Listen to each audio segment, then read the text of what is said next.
On this episode of MythBusters, we're taking a trip down memory lane in a countdown of the host's ultimate highlights. This is hands down my favorite episode. We'll go behind the scenes. It is the beating heart behind why we love doing this show. To salute and celebrate the greatest hits, most spectacular misses, trickiest builds, and weirdest, wackiest, most exciting experiments. It was hilarious. So buckle up, count down, and hold on to your stomachs, because this is the MythBusters Top 25 Special. Holy crap, I'm gonna die. Who are the MythBusters? Adam Savage. It's scientific! And Jamie Heineman. I call it my little pop gun. Between them, more than 30 years of special effects experience. Joining them, Tori Belleci. And touchdown. Carrie Byron. They're starting to get a little crazy. And Grant Imahara. That was awesome! They don't just tell the myths, they put them to the test.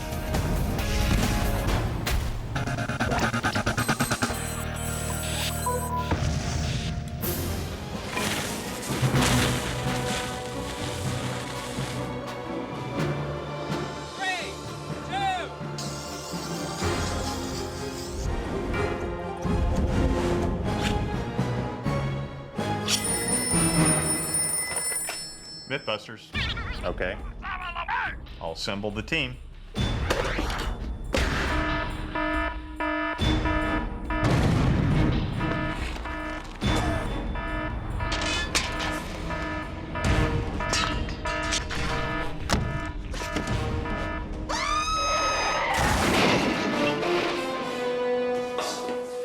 got the call. What's the emergency? I don't know. Where's the walrus?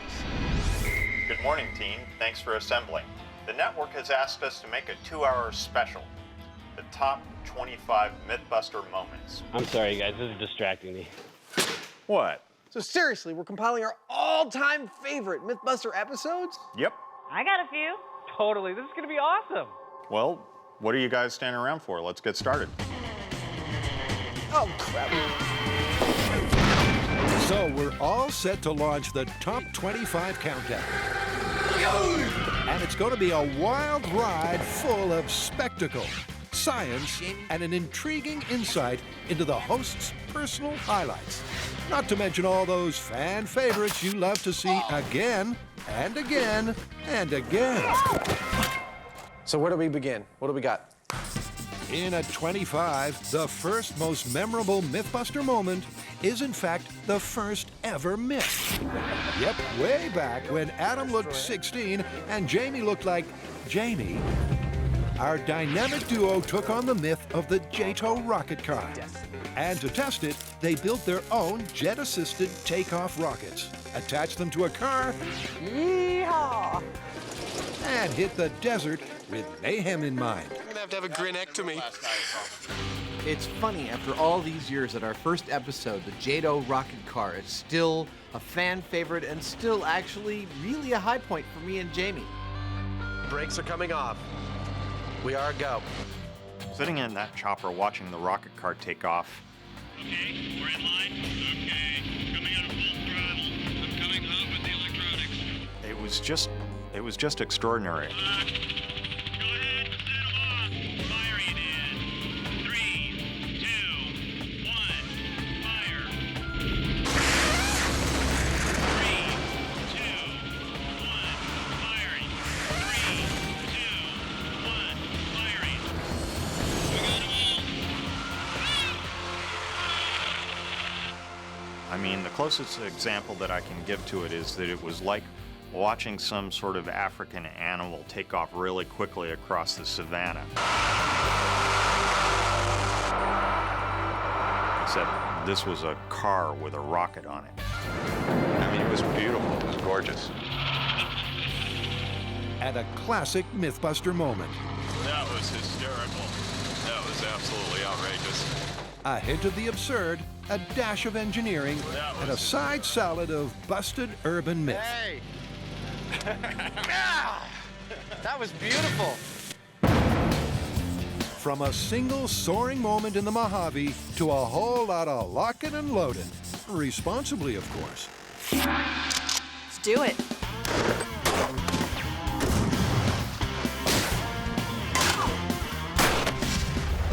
Guns are a part of our standard stock and trade on this show, and I gotta say, I have some reservations about that because, well, they kill people, and that's to be avoided. But that being said, they're often fascinating, elegantly engineered machines that in our hands, where we use materials and tools in ways for which they were never intended, I call it my little pop gun.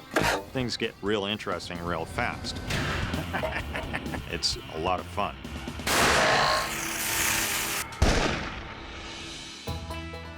You're looking at a vegetarian Hey, nice shot. from California. Let her have it, Carrie. I never expected that I would be a gun person.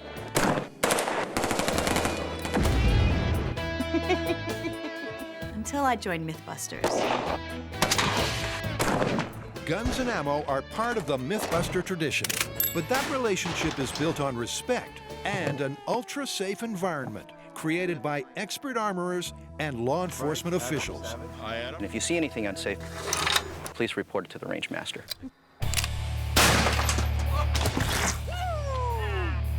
But the moment that fires guns and ammo into number 24 is from the viewer-requested mini-myth that it was possible to cut down a tree with a machine gun. And after Tori and Grant failed with the small arms, our vegetarian tree-hugging hippie stepped up to ramp it up. One of my all-time favorite moments on MythBusters was shooting a Gatling gun to mow down a tree. Okay, we're going hot. I had never shot anything this crazy before. In 3, 2, 1. We're talking 30 caliber bullets, 3,000 rounds per minute. Just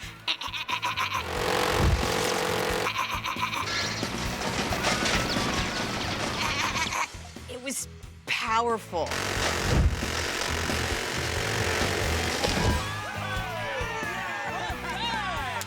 I think a lot of people would have liked to be in my shoes that day.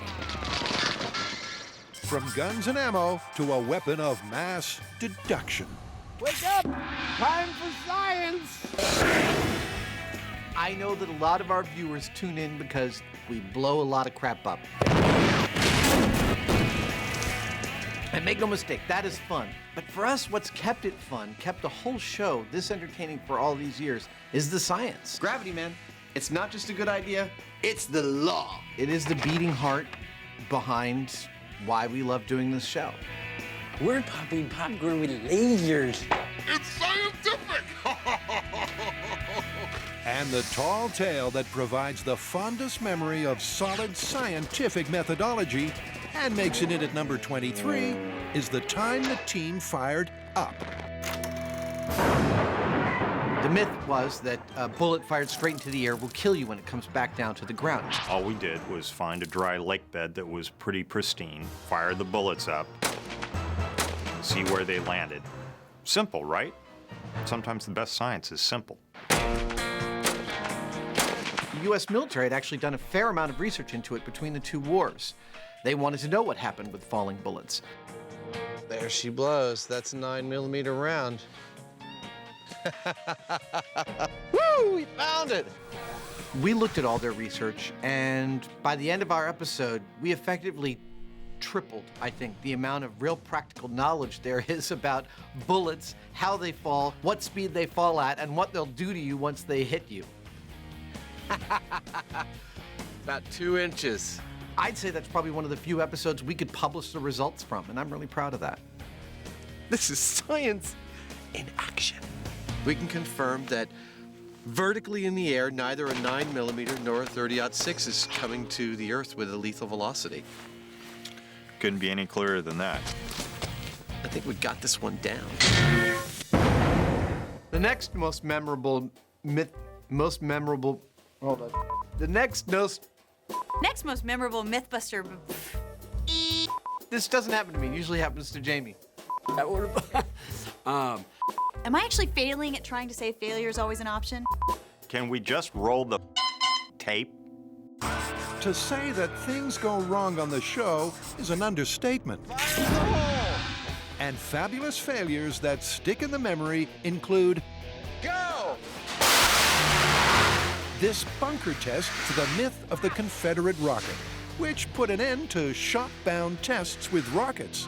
I heard it go, choo, go, woo, woo.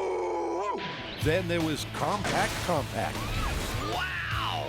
And the revisit, when the runaway trucks They're gonna go into the water. led to some subtextual brainstorming. The weakest link in this chain was the breakaway rope, and that's what we wanted it to be. But to get into the top 25 most memorable moments list, it's got to be an epic.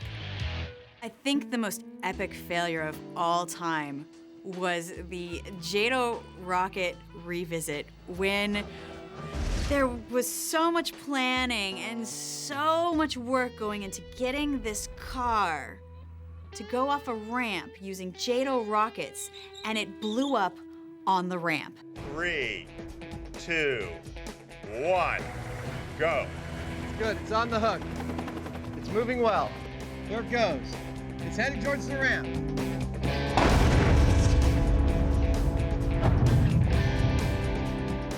Or not.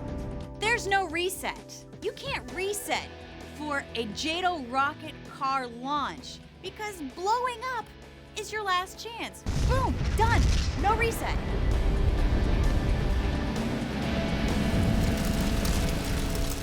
Wow, What was that? that was one thing I didn't expect. Total explosion upon ignition. But what's really interesting about the myth-busting motto Failure is always an option. isn't the accidents, mishaps, and chaos, it's the science. Failure is always an option is a phrase that I came up with, actually, and put on early crew hats as a Christmas gift early in the show.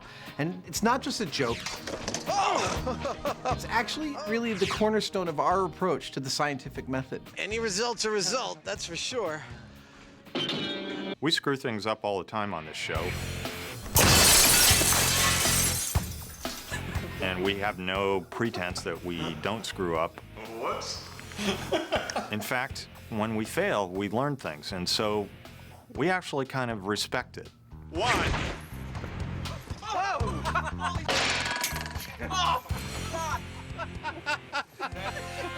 That was the scariest thing I've ever done on this show. That was terrifying. The car is going. There it goes. The cultural idea of the scientist is someone who sets up an experiment, and when it doesn't happen the way they expected, they think, oh, my experiment's a failure. Ah, crap. No scientist actually thinks like that. Any experiment that yields data is a viable experiment. Is information. Information is key, not what you expected the outcome to be. Therefore, any kind of failure of what we perceive might happen is an option.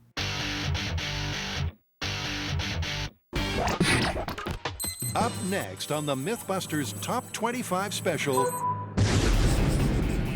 nothing beats your first world first.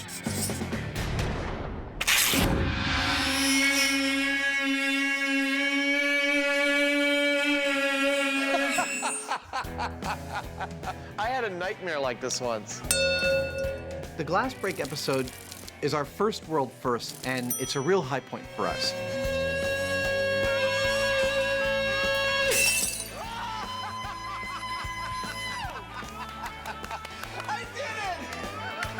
Going into that episode, everyone's heard the myth that an opera singer can shatter a glass with their voice, and we thought that that was totally possible. But our research started to turn it over and showed that it was maybe not possible, that nobody had ever filmed anybody doing it. That there were films of a speaker doing it, but never someone solely with their voice.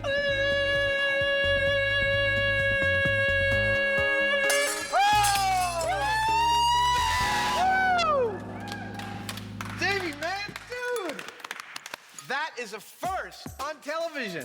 Honestly, it is one of my all-time favorite high-speed shots. Seeing Jamie there, watching the glass vibrate back and forth, and watching his voice, watching the glass shatter catastrophically as the thing totally fails, and then watching as Jamie's, like, about 6 years later, pulling his lips away from the shattering glass, showing the real difference between action and reaction that happens when you slow things down.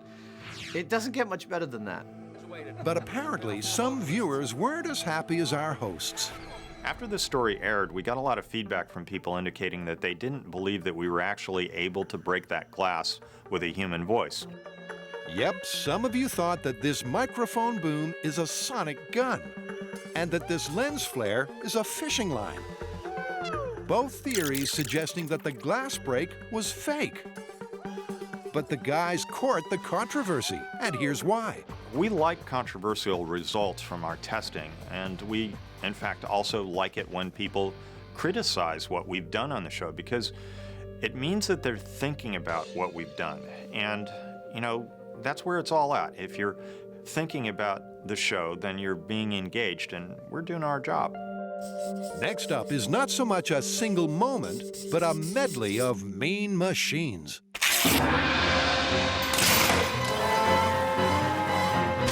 Over the years, the team has collected plenty of crazy contraptions, mad models, and rad robots. Pay close attention because here's exactly what's going to happen.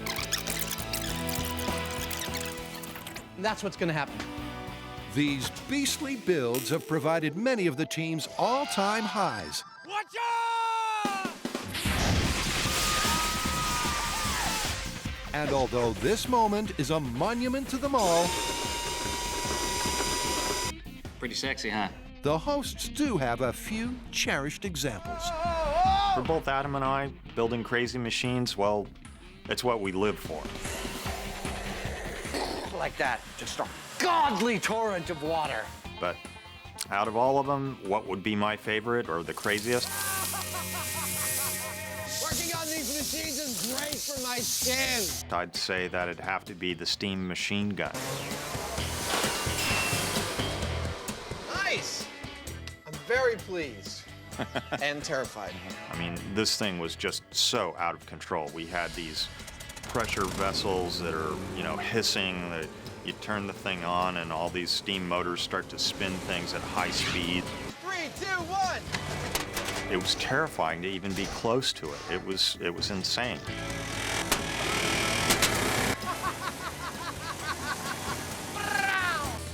As for Master Modeler Tori, well, whenever he gets to bring his special effects experience to the party, he couldn't be happier.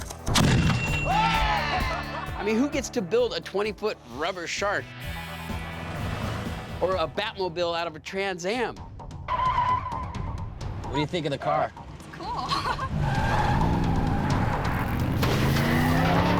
I'm like the luckiest guy in the world. And Grant, well, that's easy. He's the man with the army of robot minions. He's alive! Alive! You know, I think that building these machines is one of my favorite things on the show. Decapitation hazard, everybody. One of my hobbies before starting MythBusters was fighting robots. And the idea is that you build a robot, it fights other robots inside this arena. And I think that the machines that I build for MythBusters are an extension of that. I didn't train him to do that. Grant always says he knows when he's built a really, really good robot. When just before you set it off, Even though everybody's behind blast shields, in a bunker, far, far away. everyone on the crew, including yourself, takes a little half step back. All right, here we go. In 3, 2, 1.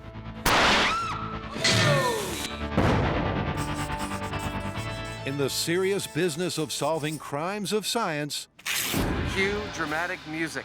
sometimes you need a little protection. Bot, baby. Yeah, I can shake a booty in this. Come on, let's go. I feel like I'm ready to go out clubbing. It's not dissimilar from how Jamie was dressed when he first came to Earth. You want to take off your hood and participate in this conversation? I kind of like it in here. It's private. Hail, people of Earth! I come in peace. Yep, the team often pull on protective clothing, In their line of work, it'd be foolish not to. Oh, dude. But over the years, at your urging, they've also worn costumes that are not strictly necessary. And this fan-requested costume comedy and creative use of safety gear has provided a host of audience highlights. So, let's take a moment to remember all those moments when the team took one for the team and got dressed up like idiots. James, I'm frightened. You have every right to be afraid, my lovely. How do you feel? Feel kind of sexy. They were definitely firmer at 8,000 feet, but not by much. Well, do you want to go all the way? Yes. Yes. We're busting out of here, see? You ready? Oh, yeah. Is this as disturbing as I think it is? It's even more disturbing than you think it is. I like it. Sir, yes, sir! I predict that I'll be dancing on Jamie's intestines in minutes. Are you okay? I think so. Good job, dude. Once again, making my family proud.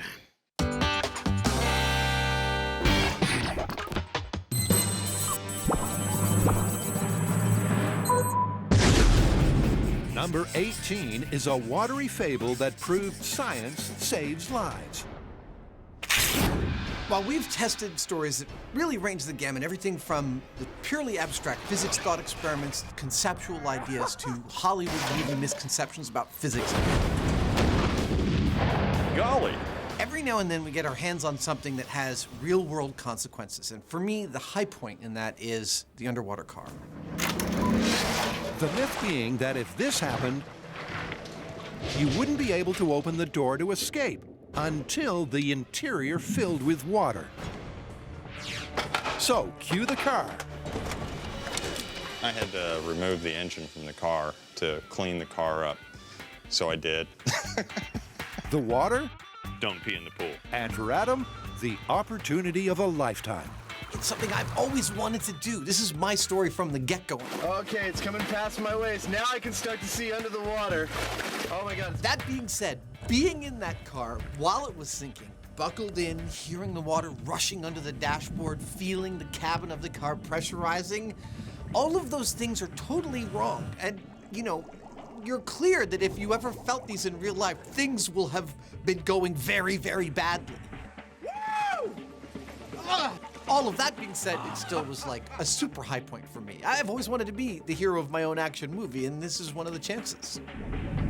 That myth is confirmed. I could not open that door until the cab seemed to be full of water for a while. So Adam got to live out his stuntman dreams. But what makes this myth remarkable is that they didn't stop there. Adam and Jamie went on to test various escape techniques that would work.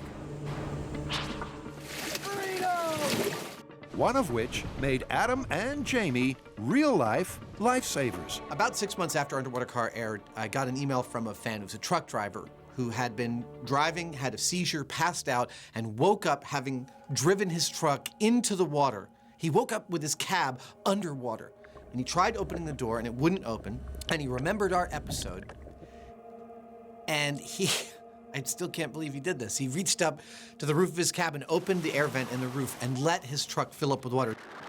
This is nighttime. He can't see anything. He held his breath, and then he opened the door and swam to safety. My hat is off to him. That blew all of our minds. I survived! Incredibly, the host's stomach-churning antics have worked their way into your affections. Is everybody ready for diving?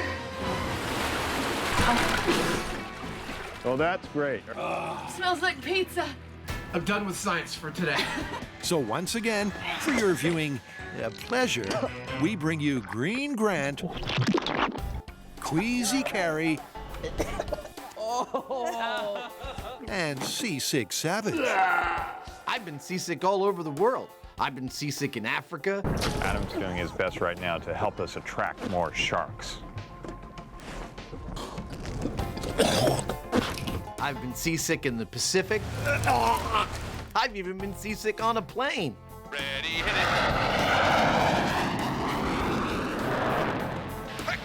Come on, stick with me, Adam. You got it. You got it. Come on. Stay with us. Stay with us. We got it. Come back. You with me? I'm with you. I almost passed out there for just a second. I will say, of all the times that I have been sick, the Blue Angels flight was the only time in which being sick did not diminish in any way from what I was experiencing. I'm starting to feel a little nauseous. I think I may throw up. All right, you got the bags back there? I do. Hold on. I mean, I threw up, I think I filled 7 barf bags on those 3 flights that I took. And I still had a fantastic time, and I'd do it again tomorrow if I could. There we go. You know what this is? Of course you know what this is. It's the vomit bucket. It was given to me by the producers. Just think, when you vomit, the test is over. The reason you know what it is because they enjoy showing that footage over and over again. All right, it looks pretty soft. Do you want to, like, smash out a big... You see, that's how it works on this show. They find out what your weakness is. That sucked. And they keep exploiting it. They push it like a little button. There's a bucket in front of you. Well, that remedy doesn't work. You don't like meat? Come on.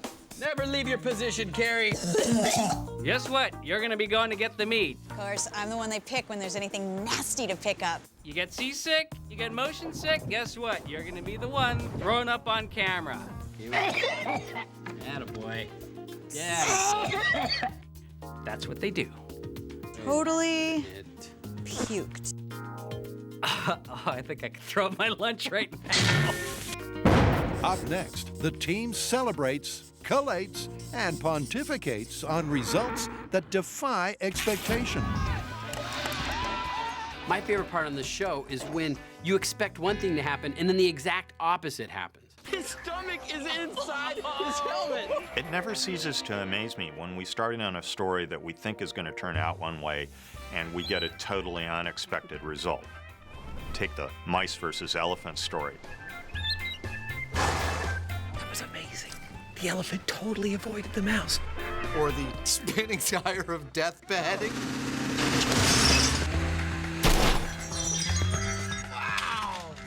It just goes to show that you should never assume something. You need to actually test it. There is a golf ball-like effect. That's the coolest thing ever. I can't even describe how thrilling it is, but the best word for it, honestly, and this is gonna sound like a trope, is scientific. You can, in fact, polish a poop. That's what science is all about, and we see that happen all the time on the show. And a perfect example was a bull in a china shop. You've heard this expression your whole life, bull in a china shop. It means a really clumsy person breaking things. Did it hurt the bull? I'm okay. You know, we set up this kind of rickety shelved china shop, complete with all these dishes, in this bullpen. This one looks like it's ready to go without the bull. And we let one bull in. For us, it was just a laugh. Oh, dang! Here comes the bull. Oh, look, he's totally avoiding all the china. It was the most graceful thing I'd ever seen. And it was running fast. It wasn't just walking. I mean, it was moving quick, just weaving in and out of these shelves, not even touching it. Whoa, he's getting right through the shelves without knocking over a single piece. That was cool. Okay, that's strange. Let's let 2 bulls in. So the 2 bulls, one follows the other one, and they just go around the china shop. Look at that. They're very careful of the break-in china. I was elated when I found out that the bulls weren't gonna break anything, because it was just so counterintuitive. I mean, they're big, giant, lumbering beasts. But no, they're ballet dancers. They're the ballet dancers of the wild. I think we're gonna have to just admit it. It's a stupid saying. I'm never gonna use it again. Bull in a china shop busted. Busted. Yeah, it's busted. I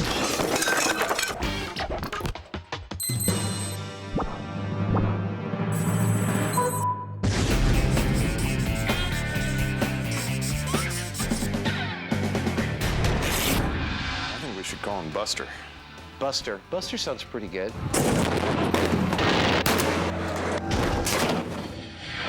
Yep, rocketing into the countdown, it's the dummy who's taken not just one, but dozens for the team. The thing about Buster is you do really think of him as a person. I mean, as a character. His head's gone. The most fun thing about working with Buster is watching him bounce. It's watching Buster hit something and then bounce off of that thing. You really get the potential injury personified for you. Why does everybody think it's so mean that I like watching Buster get beat up? You guys do realize it's a doll. The best part about Buster is he will take tons of abuse and never complain. Nice work, Buster. Nice work. Throughout the mayhem, mischief, use, and abuse, he's suffered in silence for science. I had to give a name to Buster's primary skill on the show. I would say it's first-person data acquisition. Or rather, last-person data acquisition. But if Buster thought his career in data acquisition a bit rough, his most memorable moment really was pants. Somebody ordered some exploding pants? Exploding pants, I mean, it was right up our alley. The story is that these farmers were using this herbicide. It was getting into their pants, and it made their pants super flammable. Little fella, we're gonna blow your pants off. To the point where just friction or some heat source alone would set their pants on fire. I always loved the Exploding Pants episode because for me, it was just quintessential MythBusters. We had great small-scale experiments. We had a historical myth. And in the end, we got to blow Buster's pants up. So you want to ramp up the results? I want to see a pair of pants explode. This is a high-velocity explosive that we're using here, a specialty explosive. We expect Buster to get a pretty interesting ride. 3, 2, 1. That's what I'm talking about. Those are exploding pants. It's like he'd been vaporized. And after something like that happens, you do feel bad for the guy. That's all that's left of his pants. As for Buster, well, he was worse off than his pants. Then I found this finger, or it was a burned up hot dog from some old barbecue on the bomb range. I don't know, but I kept it because I think it might have been a part of Buster. But this was truly the first time that I could not put him back together. In at number 14 is a household material that's stuck in Adam and Jamie's absurd affections. Relax. This won't hurt a bit. Whoa! I take a certain glee in using tools and materials in ways for which they were never intended. Fun for the whole family. Take the duct tape sailboat, for example. It's such a common material, but look what you can do with it if you set your mind to it. It's such an adventure. Yeah, baby. You can keep your duct tape prom tux. We got a boat! The duct tape boat satisfies because it's a totally absurd object. Who would ever want a sailboat made out of duct tape? Yeehaw! This is actually working. I know that there are art movements like the Dadaists and the Futurists and the Cubists and the Impressionists. I think there should have been some absurdists. While it's true that failure is always an option, I have to say success is pretty sweet. And in the absurdist art movement, Jamie and I would be card-carrying members. Well, Adam, you know what they say. Yeah? Whatever floats your boat. I somehow didn't think it was going to be duct tape, though.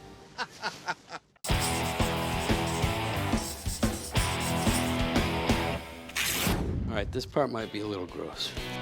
This next memorable moment is a monument to all those What the hell are we doing? Moments. And I've made this ballistics gel zombie dog to illustrate our point. Oh, yeah. They squeak when I walk. Oh. Okay. I can't answer that. I'm tying a pig's stomach into a skeleton.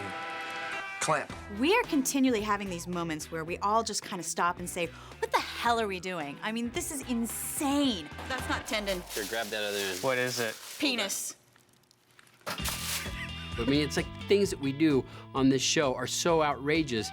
You're so in the moment, you're so focused on having it work, but there's a split second where you stop and go, this is one of the craziest things I've ever done. What in the hell are we doing?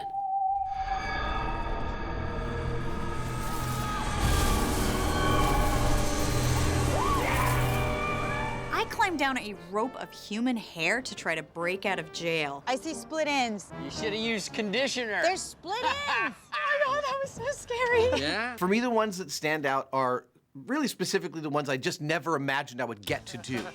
Oh, wow. Like hand-feeding an octopus that fell in love with me. Yeah, he's very excited. Swimming in syrup. How cool is that? Whoever has tried that? Yeah! Woo! One of the grossest ones for me was when I was building Meat Man. I present to you my creation, Meat Man. Oh, almost threw up. The list goes on and on. And yet, it all started right here. With my rear. Yep, way back in episode 2. I come from the planet Butthead. The team had their first ever and most memorable "What the hell are we doing" moment while tackling a tall tale of toilet mishap. Apparently, while prone on the airplane throne, a lady of large proportions hit the flush, and the resulting suction meant she couldn't get up. And to test it safely in the shop, Carrie donated her model butt. So how did you have this done? So that's actually Carrie's butt. This was my first real entrance into television. Okay, I'm gonna take a shot. Try to hold it as still as possible from now on. And in my mind, I thought, some little cable show. Come on, MythBusters. Nobody'll see this. Now if you Google my name, the first thing that comes up, my butt. With Carrie's artificially enlarged posterior in position, the suction was souped up and the myth busted. She'd have one big hickey. Big butt hickey. That's going to be hard to explain. And to prove the veracity of the result, Jamie was prepared to stake Adam's butt on it. Are you ready to try it, you know, the real deal? Sure. Adam, with friends like that, who needs enemas?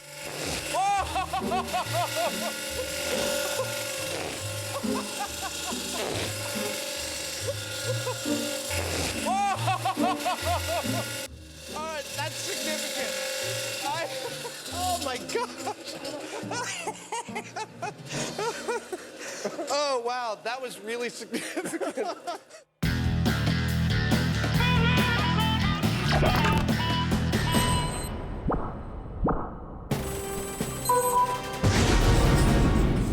Next up on the countdown, Ignition sequence starts. the team shot for the moon while shooting down the conspiracy theorists. Eagle has landed. On this episode of MythBusters, was the moon landing a hoax? It's one small step for man, one giant leap for mankind. What's that, Neil? We really went to the moon. It's absolutely unreal. Say hoax. Hoax! When I hear statistics like 20% of Americans think that the moon landing was potentially faked, That's 100% wacky right there. I am really glad that we're on the air. It tells me that we're doing something more than just making an entertainment show, that we're actually promoting critical thinking, and that's a very valuable thing. Makes us feel quite useful, honestly. Oh, yeah, perfect. Growl like a tiger. Mew like a kitten.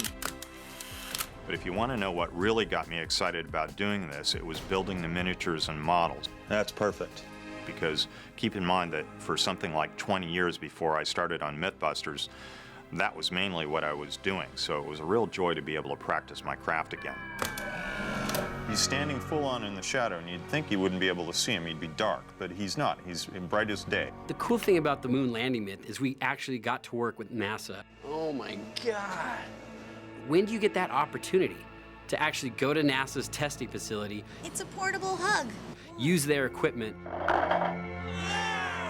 in order to find out whether or not we landed on the moon. It was just a rare opportunity and a very memorable one. In your face, conspiracy theorist! Over the years, fishy fables have netted a heap of highlights for the hosts. Big one. Coming up. Whoa!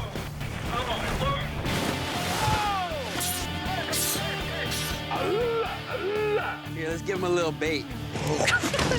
We're gonna need a bigger boat. And to mark number 11 in the countdown, the hosts have dived into the archives to select their favorite shark-infested adventures. Dude, I'm jumping into shark-infested waters for science. In the realm of doing things that you can't believe are actually being called your job, diving with the lemon sharks on Tiger Beach in the Bahamas has to top the list. It was crazy great. Really difficult, really tiring, but insanely great. Can I mention that this is really fun? You know how in science fiction movies there's like a time portal you walk through and you get to another world, or a closet that opens to some magical land? Well, the ocean is in fact another world. The surface of the ocean is the portal to that world. We need protective gear just to go there. And when we get there, we are not at the top of the food chain. And for humans, it's a very freaky and scary thing to not be at the top of the food chain. I'm gonna commence urinating in my wetsuit, okay? Relieved that Adam's highlight is out of the way, next is a myth masterminded by Carrie. While marooned in shark-infested waters, is it better to play dead? Okay, so here's the plan. We chum the heck out of the water. We attract as many sharks as possible, and then you two jump in. Well, no, that sounds like a bad idea. Who thought up that plan? Cocktails and appetizers! I hope they like sushi. Oh, I hope they like Italian. Yeah, fishy, fishy. Oh, man, I gotta give you credit. I'd never do this. Yeah. This is freaking scary. Brave. Ooh. This sucks. This sucks so bad. This sucks a lot. I don't want to do this. Why the hell are we doing this? Every fiber of your body is saying, no, this is the worst idea ever. You want a piece of me? You know, you just overcome it, get in the water. First, I'm thrashing around. He's playing dead. Don't get to dinner! Oh my God! And then he starts thrashing around, and I'm playing dead. Help! During the shark special, where I'm trying to play dead, while sharks are circling us, Help! Really realistic. It's almost like you're scared. this particular myth combines two things that I'm really afraid of. One, being out in open water, and two, fish touching me. Something just touched me! I think that was a shark. Right now! Come on! That is intense. Help! He was squealing like a girl. He was terrified. It was hilarious. Help! Especially since I was on the boat watching. Come get it! I mean, it was like the most primal scream. He was like, help! Help! Help! Help! Help! Help! Need any harm, they're just hungry! All right, come back in. I think we might have confirmed this one. That was really intense. But not quite as intense as the third and final installment of Shark Tales, a memorable moment that stretched the team's resolve to the limit. I've gone diving before, and I've gone diving with sharks before. But going diving with sharks in the dark was terrifying. The scariest part was seeing how close they were coming to my coworkers and realizing that's happening to me too. Look at this guy right here. He's coming straight for the light. It's creeping me out. Wait a minute. What was that a shark? Are you kidding me? Oh my God! I just smashed the shark in the head with the flashlight. These guys are starting to get aggressive. What the hell are we doing? For the safety of sharks and hosts alike, that signaled the premature end of the test. But not before the team took away a confirmed myth and a most memorable moment. I was freaked out. At number 10 is the exclusive broadcast premiere of a much-loved viral video. Back when the team tackled facts about flatulence, Hey, we got one! in the interests of good taste, we left out an incendiary mini-myth. I find it amazing that one of the most famous moments from our show, me lighting my own Flattus, has never actually appeared on the air until now. It says something about the net sensation that is MythBusters. Yep, the myth that you can light your own Flattus escaped onto the net, where you, yes you, logged on in your millions to watch it again and again. Oh, yeah. So, sit back and hold your nose. Let's get that gas moving. Because in a world first, here is Adam's attempt to eject hot air on air. I've got the lighter, it works. I've got the position. And any minute now, hopefully, we're gonna make television history. And it wasn't long before he piped up with a brief tune on the buttock bassoon. Oh, got it. Hey! Big one. Finally! Woo, I smell some singed blue jeans. The high-speed camera is, I think, the most important tool that we use on the show. And we've used it to do things like illuminate things happening in explosions far faster than the human eye can see. We've also used it for recording me lighting my own Flattus. From the sublime to the totally trivial.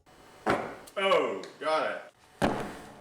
Except for the fact that we also know that no one else has ever filmed a Flattus being lit on fire on high-speed camera. And we love being the first at anything on this show. This is the MythBusters Top 25 special, as chosen by the team and you, the fans.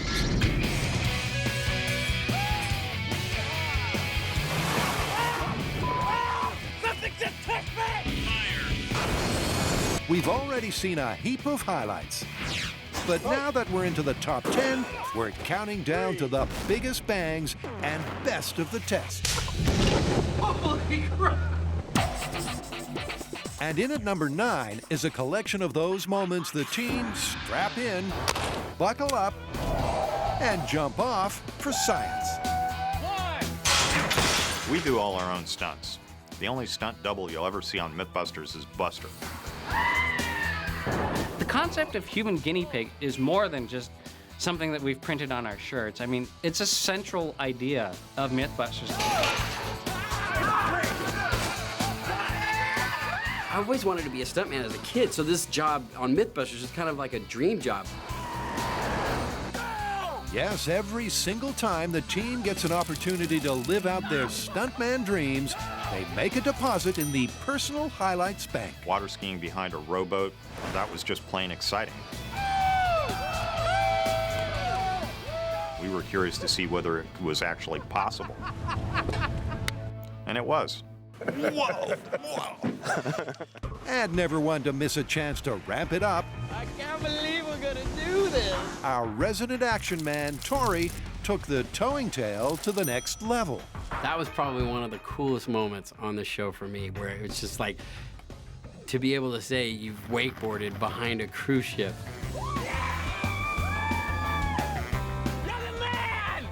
I can't even describe to you the feeling. I mean, it was just like, oh. But it's not always as free and easy as the guys make it look. Some of these adrenaline-fueled highlights are hard won. You know, if you do a lot of stunts, you'd think you would get used to it, but for me, it's not the case. Bang! It's like starting over every single time. Whoa! You have to psych yourself into it to actually go through with it.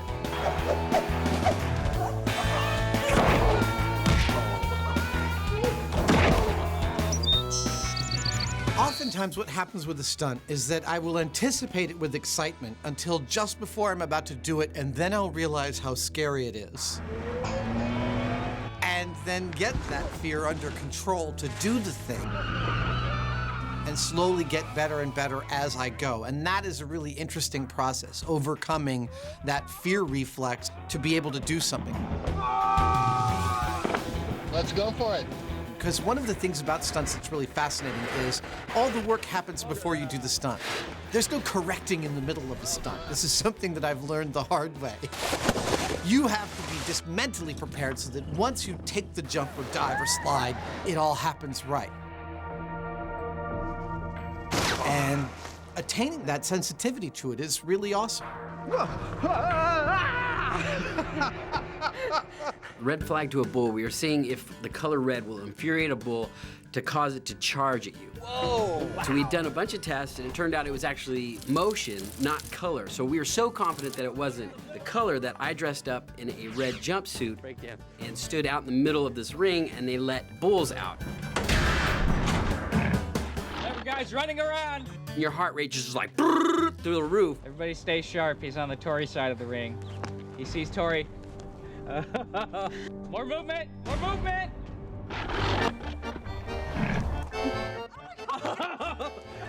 It was one of those moments, definitely, where I had to check my underwear after the experiment was over. He's looking right at me. I know. This next moment marks the myth where iconic high-speed images met science, mystery, and history. The Hindenburg is one of those episodes in a category of I can't believe we hadn't thought of that before. You don't want to mix blur with blur. Wow! Whoa! Because once we started to dive into it, there's so much rich material, so many pieces that you can start to tease out and get a great episode out of it. These things are always catching on fire. That is the textbook definition of irony, kids. The thing I enjoyed most about this was the actual process. Building these large miniatures, playing around with the material that was doped with thermite. Now, we're gonna blow up some Zeppelins. Whoa! It was just such a joy to work on these things, and the fact that they lined up so perfectly with the actual original footage, it was wonderful. This is my favorite scale experiment we've ever done. Full stop. I love the high-speed images of our Hindenburg burning because they look exactly like the real Hindenburg burning. As special effects technicians, if you had asked Jamie and I to replicate the Hindenburg explosion, we would have done it in a specific set of ways. But the last way we would have thought to do it is by trying to replicate all the circumstances of the actual Hindenburg fire. That's very cool. Our work here is definitively done. I love the smell of thermite in the afternoon. I reject your t-shirt slogan and substitute my own. Well, as Adam would say, there's your problem. In at number 7, we're compiling and celebrating the one-line wonders and recurring themes you love the most. Lard. Because people watch MythBusters over and over and over, sometimes things that we say kind of off the cuff Quack, damn you. become memorable lines that get repeated and put on t-shirts. It's so bizarre. I reject your reality and substitute my own. Jamie wants big boom. I'm fine. Am I missing an eyebrow? Am I missing an eyebrow? Actually, for me, the funniest part of that clip isn't the am I missing an eyebrow line. It's right after that when Jamie goes, yeah, and most of your hair. And I go, ha, no way. I am missing an eyebrow, aren't I? You lost a lot of hair up there, too. You're kidding me. No. I lose all of my sense of humor in a nanosecond. You're all right. It won't look weird after a day or two. One of my favorites is Holy crap! Run! Run! Run! Because we really, really use it a lot, unintentionally. Here comes chaos. My toast always lands butter side up. Now there's your problem. Let's pillage! I don't know if that's legal in California. Go get him, boy. That is messed up. I wouldn't say Jamie's an evil genius. Say hello to our little friend! This is gonna kill you. High explosives and electricity. Woo! That's why we can never have anything nice. It's like a wet t-shirt contest, really. This is the kind of thing I do on the weekends. It's starting to feel like a bad idea. It's almost too exciting. Pumping as fast as I can. I'm making a rocket out of meat. Our death ray doesn't seem to be working. I'm standing right in it, and I'm not dead yet. That was intense. That was heavy. But it's not just the one-liners that top the fan charts. There are a few much-loved themes and motifs as well. There's the dark side. I am your father. Ah, never. You're not my father. The light side. Which makes my voice sound much higher. The slippery side. Jamie's built entire special effects sets out of lard. Sometimes you just need a little extra lubrication. And then there's Jamie. Well, who wrote this crap? Come, silent walrus, let us storm the castle. I will don my safety gear.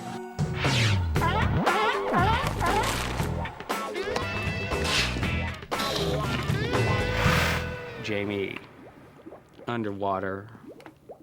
You know, funny thing about Jamie, okay, the longer the show is on, the more kind of iconic he becomes. Does this remind you of when you used to count money for the mob? I was a hitman, I wasn't the money counter. I mean, he's kind of like a superhero figure now.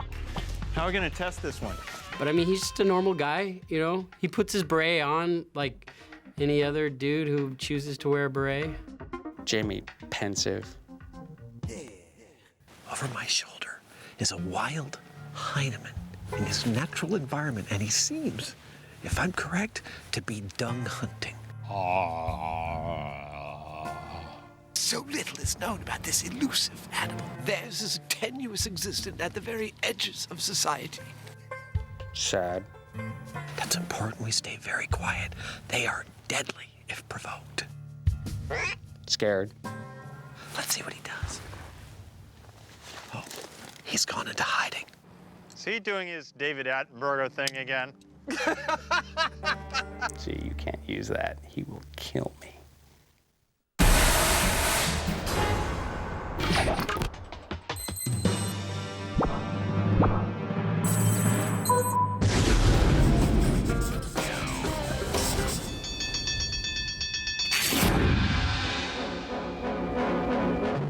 The Alcatraz Escape is such a classic MythBusters story. There's such mystery surrounding it, and we may never ever know what really happened that night. The spoon proves mightier than the bars at supposedly escape-proof Alcatraz prison. That is one of the episodes I'm still most proud of and most astonished that we got to do. I mean, who else has actually gotten into the water off of Alcatraz and paddled their way to safety in a boat? And it was that kind of commitment to the cause that squeezes this myth into the top 10. And it began when, armed with the precise details of the legendary getaway, the prevailing conditions, the convicts' materials and plans, Adam and Jamie embarked on an ingenious build. I think one of the funniest things I've ever seen us do on the show was Adam banging away on the raft on the table in the shop while we were building this thing. And then stopping and saying, Wait, was that a guard? No. Hey. With the stealth and subtlety of a prison riot, Adam and Jamie completed their flimsy rubber raincoat raft. Hurry up, they're coming. And headed for the Rock, where they faced the cold, dark, turbulent waters of Frisco Bay in obligatory comedy convict costumes. You look funny. You don't? Here we were in the middle of the night in these rough waters, and we just built this raft out of raincoats, and we have to dive into it and see what happens. We spent 25 hours putting together all the components of the Alcatraz Escape boat. And yet, even after all that work... Oh, Jamie, you're the man, baby. We really kind of expected it to disintegrate. And honestly, sitting in the little rowboat watching Jamie do his little caterpillar dance out onto the Alcatraz raft, I could not believe it was holding up to that kind of abuse. Oh, yeah, we're taking on water. Okay. Despite the team's fears and the sheer unlikelihood of the recreation being successful, all of a sudden, astonishingly, the MythBusters were breaking out of Alcatraz. The other most astonishing thing about the escape was how crappy Jamie's rowing is. I have no idea where we are. If you look carefully, you'll see that I'm doing all of the work. I'm up there at the tip of the boat, shoveling the water, pushing it across. Look at Jamie's oar. He's like, He's like not even doing anything.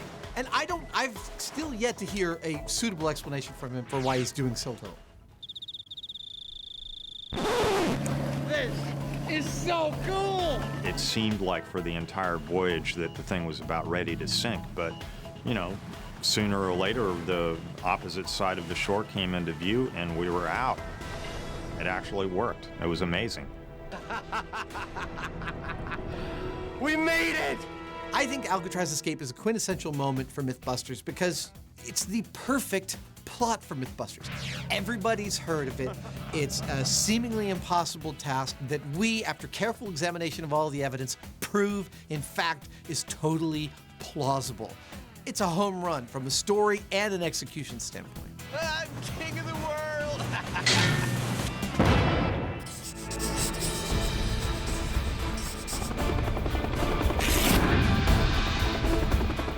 Demolition Derby was my favorite episode ever because we got to do the car drop.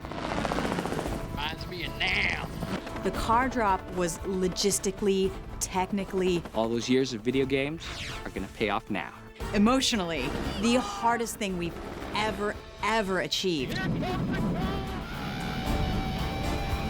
Now, to explain what the myth is, it's a luxury car commercial.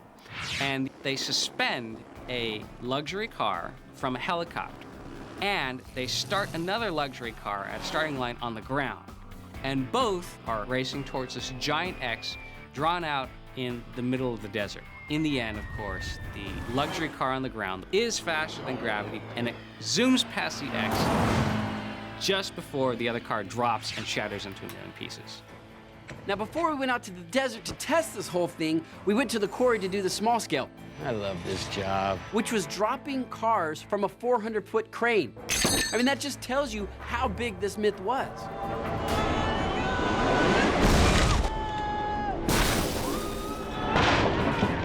Whoops. Did we get the rental insurance on this? But once the team got to the desert, what dawned on them wasn't simply the size of their task, but the complexity. Listen, it's quiet, too quiet. It's like the calm before the storm. Look, Mom, no hand! This is gonna be nuts. So in my career, I've radio controlled a lot of things. Vehicles, big and small, robots. Oh, okay, I'm gonna take the break. Stop. But I think this one in particular was one of the hardest things that I've ever done. How you feeling? All right. Really? Because you look like you're freaking out. Over the years, Tori and Carrie have noticed the telltale signs of when I am under a lot of stress.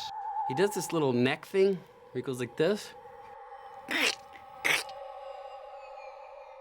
When that happens, you know things are getting crazy. But despite that stress and pressure, everyone geared up for the grandest of grand finales. All right, here we go.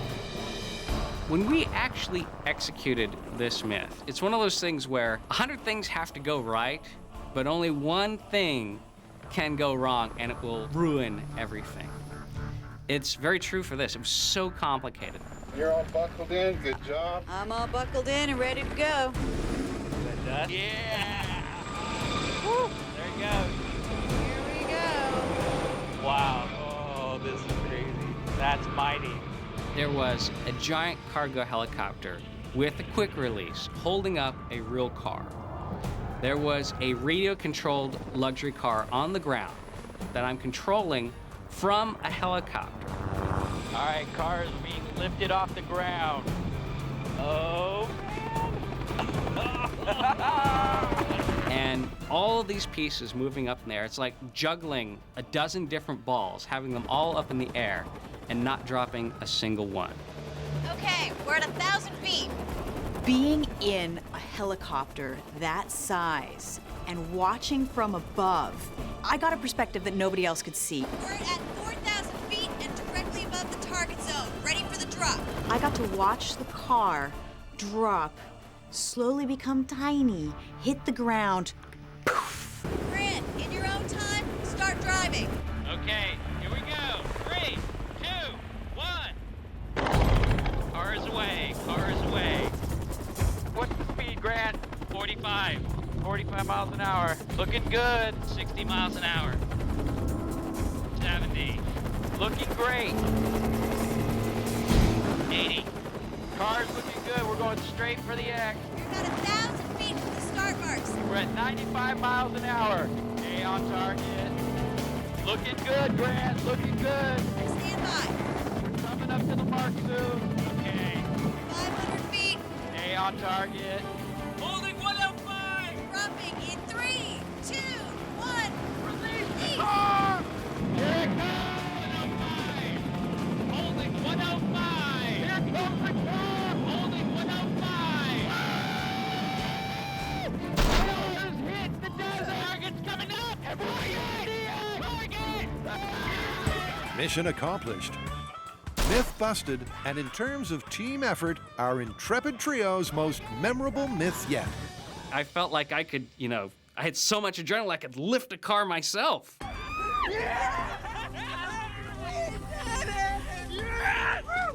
Just the amount of work and things that could go wrong in this experiment, the fact that everything came together and it all worked, it blows my mind. I still can't get my mind around it. I mean, it was beautiful. On a personal note, I was pregnant that whole time. Had no idea, so I think maybe it was a little bit more emotional for me than it should have been. I was less excited after my first kiss.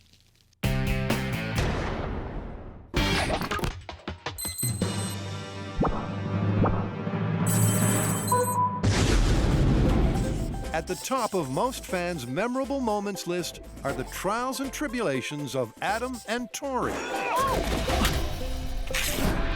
I'm scared. I see injuries in my future.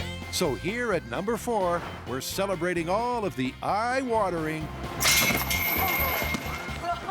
I'm okay. wince-inducing incidents our pair of bleep-happy pain partners have produced for your viewing pleasure. Wow! That hurt a lot. And one interesting aspect of the pain game is how it's developed from the early days of calamity and chaos Ow! Oh! to a more refined science. The pad screwed me. Early on in the show, I said, This is a show. It's like 4 minutes of science and then 10 minutes of me hurting myself. And 100 episodes later, I think the ratio is totally reversed. I think we've gotten more complex with our storytelling, so there's a lot more science in that regard. And I've gotten more precise and surgical about inflicting pain on myself. I don't know if I'm closer to being sober. I'm certainly closer to being dead. So I'm able to boil it down to some just key moments that really deliver. Whoa! Ah! Oh! Okay, I'm totally cool. A lot of competition, but that might be the worst thing I've ever had to do on the show.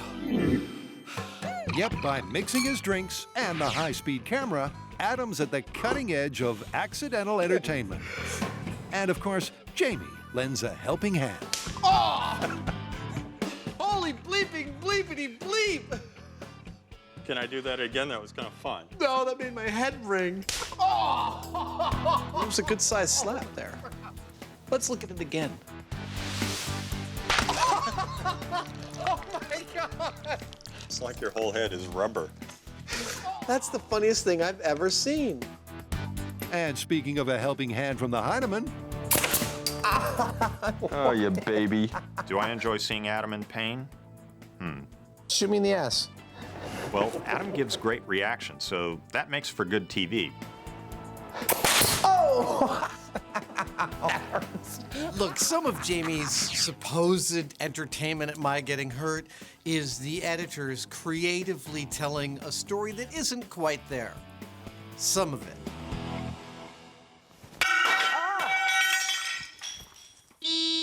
Wow! Ow! Yeah. But Adam's a pain in the ass, and so I don't mind if I see him suffer once in a while. Oh! God! The rest of it is that Jamie is a sadistic and cruel man. God, that hurt. It's time to go to bed. Next up is Tori, our man of action and accidents. A man first to volunteer for the tough tasks. A fearless man, and a man who occasionally fails to think things through. Oh, Tori, are we gonna ever have an episode where you don't hurt yourself? A man who combines all of these attributes to bravely bring us moments of leg-crossing comedy gold. If I had a nickel for every time I got hit in the nuts on this show, I could retire. Oh, dude. I hope I can still have kids. They're like a magnet to flying things. Hey. Oh. Maybe I should wear a cup. Gotta stretch it out a little. Aside from his magnetic charisma, That's not for science, is it? That's just for you. Tori has a tendency to trust his fellow hosts. I just saw you punch yourself in the head. A trust that has, on occasion, been taken advantage of. You smell that? What's that? Bad things. Let's egg him on until he hurts himself. And one accident that I had that I get a lot of questions about is the bike jump. It seemed like an easy enough thing to do. Carrie and Scotty told me that I could make it. I mean, I did a couple of tests next to it, and they said, oh, you totally got it. Yeah, it looks like you cleared it. Go for it. Does it? And you wonder why you always see him getting hurt. He took me seriously, tried to jump the little red wagon, and flew through the air like Superman, skidded on his face, and got up, not hurt, not a scratch, totally fine. Now that is really fun to watch.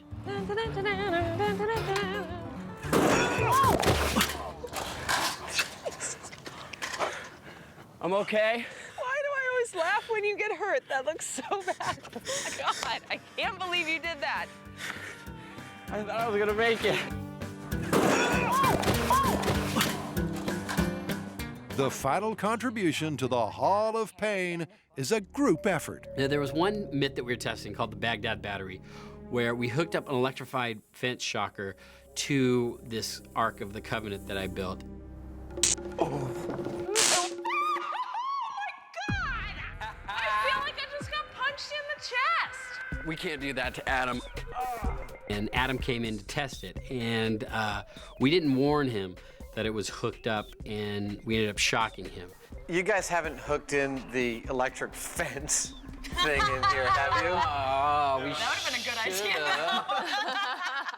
All right. You should be on our team. And he was very, very upset. But I mean, comedy is pain plus time. I mean, it like doesn't. Do you feel God? You did hook up the real thing. Yeah. I'd like to clear the air with the ancient electricity because I know Tori still feels guilty. It's not actually Tori's fault, and nor is it Scotty or Carrie's. It was, in fact, not their idea. That's all you need to know.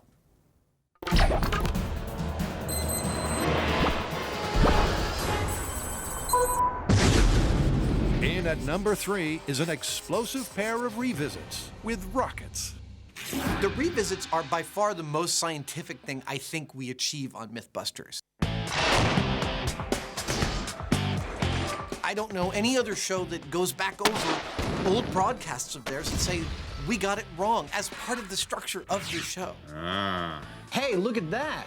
Well, gee, that looks like a bullet. And I'm proud of the fact that we're doing them because what you're seeing on this show is the real deal, mistakes and all. And we fully acknowledge that sometimes we get it wrong. That means that we have to revisit it to do the job right.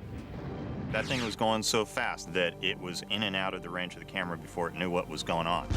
And of all the great myth-busting moments that revisits have reaped, the two that make it to number 3 involved result replication with rocket sleds.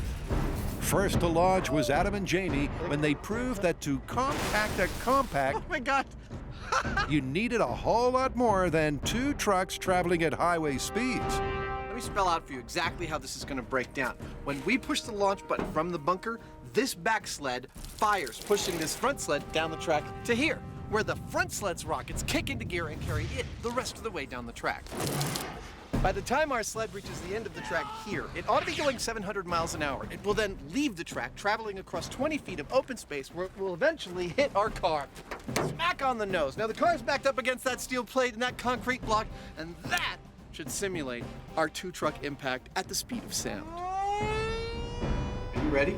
I'm ready. Do you mind if I flip the switch? Go for it. This is Compact Rocket Sled in 3, 2, 1. Wow! Holy crap!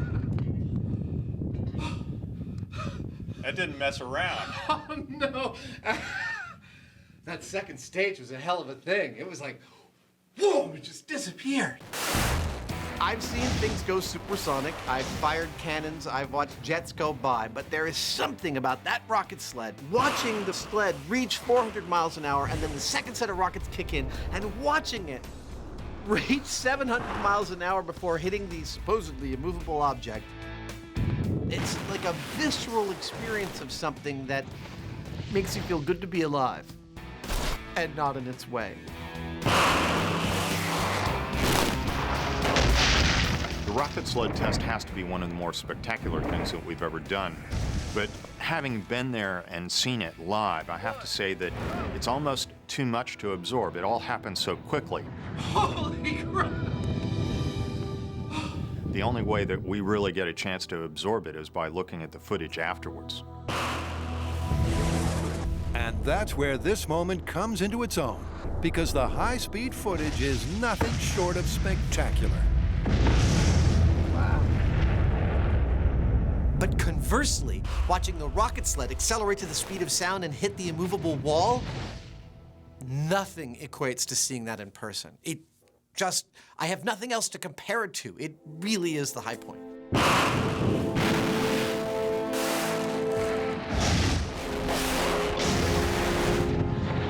And it's a high point our intrepid trio also got to experience when they had a result replication request.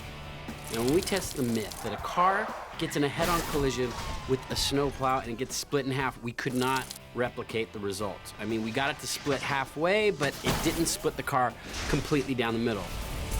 So the fans wrote in and said, we want you to do this. We want you to do this again. Cue the car, the rockets, their sled, and the bunker. This is rocket-powered super plow versus front-engine vehicle going at 500 miles an hour in 5, 4, 3, 2, 1.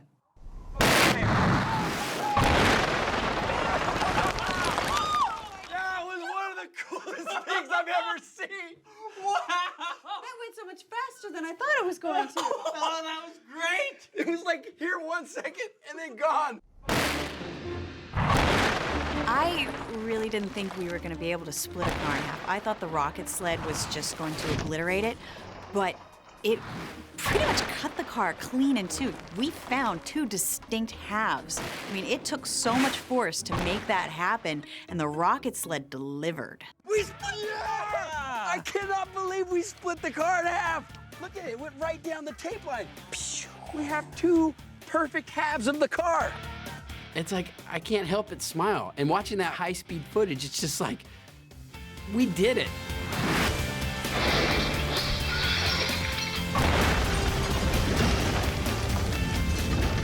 Even though I was there and I saw it, I still can't believe that we actually did it.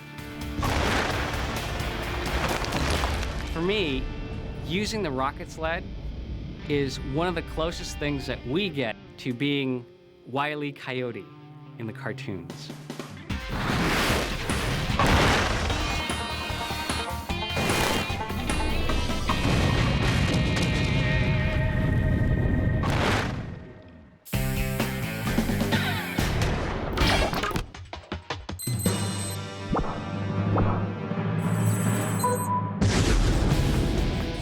In second place is an idiom, and interesting insight into just what makes Adam and Jamie tick. Ta-da!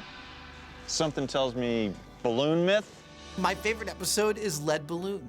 Even though it doesn't involve any spectacular crashes or explosions, this is hands down my favorite episode. The myth is that it is totally impossible to make a balloon like this one out of lead. And so we're going to build one. Well, that's the only way to test it is to try. That's what we do. And I know we've blown up cement trucks, we've virtually gone to the moon and back on this show, and still lead balloon holds the top spot for me. No explosions, no rockets, and no Hollywood-style stunts. So why exactly does this story top Adam and Jamie's personal memorable moment list? It's the episode that most clearly demonstrates how much fun the internal process of problem solving is to me and Jamie. Because we had to go into our heads and walk through every last step and detail with absolutely no room for error. The problem is this. It just kind of falls apart. It's like, almost like wet toilet paper. And that it actually worked, it was just thrilling.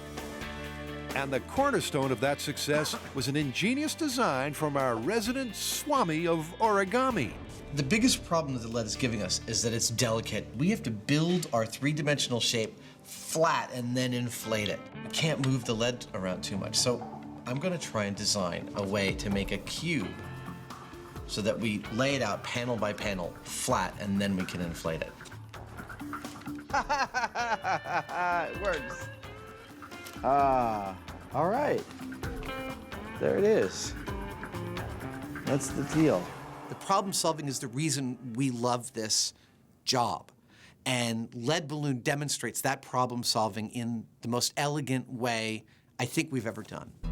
And so with their elegant design in mind and their incredibly delicate material in hand, the team went to work with military-like precision to build the supposedly oxymoronic lead balloon.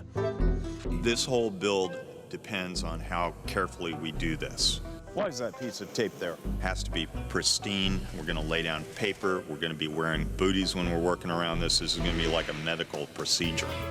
My flat pack cube design for the balloon was something I actually thought about for weeks and weeks before we actually implemented it. I was thinking that the shape had to be simple, a simple platonic polyhedra, and I settled upon a cube as probably easy to make in the conditions we had to make it, which was flat and you couldn't move the lead once it was laid down. It had to be built in place. It's all working out quite well right now.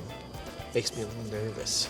One of the other reasons that I love lead balloon is its total pointlessness. I mean, you've got this idiomatic phrase that'll go down like a lead balloon as something that's impossible, and then you've got us taking the impossible on as a challenge. To do something so pointless and so successfully, no one needs to know how to make a balloon out of lead, but now we do know. And I find that strangely thrilling. Hey, Adam. Yeah. Congratulations on the design. It unfolded and twisted out just the way it was supposed to. Whether it flies or not, I don't know, but your plan worked. I'm really psyched about this one. He was psyched, all right, but also frantic. Opening tank 3. Because in the closing stages, the pace picked up. Rips and tears appeared as fast as they could be repaired. But the lead balloon, Hold on. That's it. like Adam's voice, kept rising. I gotta tell you, I'm pretty happy about this thing right now. I'm pretty excited. It's a lead balloon. Oh my God, I'm getting dizzy. Woo! It's a balloon made out of lead, and it's up there. It's floating. It worked. Whoa. Dude. That is a lead balloon. I am really pleased. We might have been able to get away with a smaller balloon, but this is a lead balloon. We did it. That worked beautiful. It's perfect. 11 kilos of lead hanging right over my head. And if I let this go, it's going up. It's just amazing. Well, I tell you, that might be ridiculously impractical, but, you know, if someone says it's impossible, we just take it as a challenge. Busted idiom.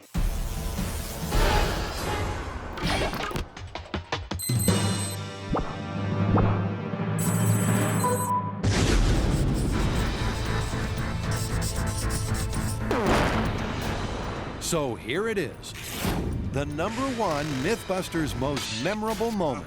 And appropriately, the top 25 countdown concludes with a countdown. Jamie wants big boom. Big boom, big boom, big boom. In 3, 2, 1. Explosions. Combustions. Conflagrations. Pressure vessels that undergo catastrophic failure. And plain old big booms. Oh, yeah. Everybody, say it with me. Jamie wants big boom. Are all part of the fabric of the show. That's what we do on MythBusters. We blow crap up. And so here at number 1, we celebrate the biggest booms, the most deafening detonations, and the scariest fireballs. But first, to start the end with a bang, we salute the all-time fan favorite explosion, the truck that disappeared in the light. Cement truck is by far the fans' favorite explosion, full stop. Well, we're going to use 850 pounds of commercial blasting agent. Isn't this like the biggest explosion we've done on MythBusters? This is the biggest by like 1,000%. I think the cement truck became a fan favorite because it's like your first kiss. It's something that you're gonna remember. Well, that's what we do on MythBusters. Is we take large objects and make them into very small objects. But it wasn't the explosion itself, per se, that gets people going about it. Fire in the hole! Fire in the hole! It was the simple elegance of the whole thing. First it was there, and then it was just gone. It blows people away. 5, 4, 3, 2, 1.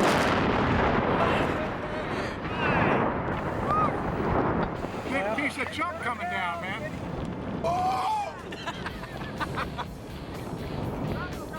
And there's an aspect of it that I really wish could be communicated that just isn't there in the episode, which is we were standing 1.5 miles from where that truck blew up, which meant that the shockwave and the sound took 2 different periods of time to reach us. We stood there and we watched this silent explosion. And literally a second later, a shockwave hit us, which nobody was expecting, and it felt like somebody had just hit me in the chest. It seems so peaceful, and then it just like... If you have a chance to watch a cement truck get filled with 850 pounds of AMFO and blown up, I highly recommend it. Well, there's your problem. Where'd it go? It's all gone. There's no more truck. I left it right here. MythBusters 1, cement truck 0. This has got nothing to do with the myth. This is just a big boom. But that was just the start of a beautiful big boom relationship. Over the years, the team has had the opportunity to savor and appreciate a wide variety of explosions and conflagrations. Because the show's been on the air for so long, and because we've been able to work with so many different types of explosions, And every explosion has its own texture, its own feel. Bye-bye. When in doubt, C4. The high-speed explosives, like the plastic explosives, C4, etc., those tend to be really snappy. Those tend to have a very sharp crack, and they don't last very long. 3, 2, 1. Like exploding microwave. Low-speed explosives like dynamite and AMFO, they have a much throatier thud. You really feel them in your solar plexus. They're awesome. AMFO has got to be my favorite because that's the one you rely on when you absolutely positively have to make something go away. Yep, ANFO, or ammonium nitrate fuel oil, has long been a team favorite. And during Homemade Diamonds, it provided the biggest explosion in MythBuster history.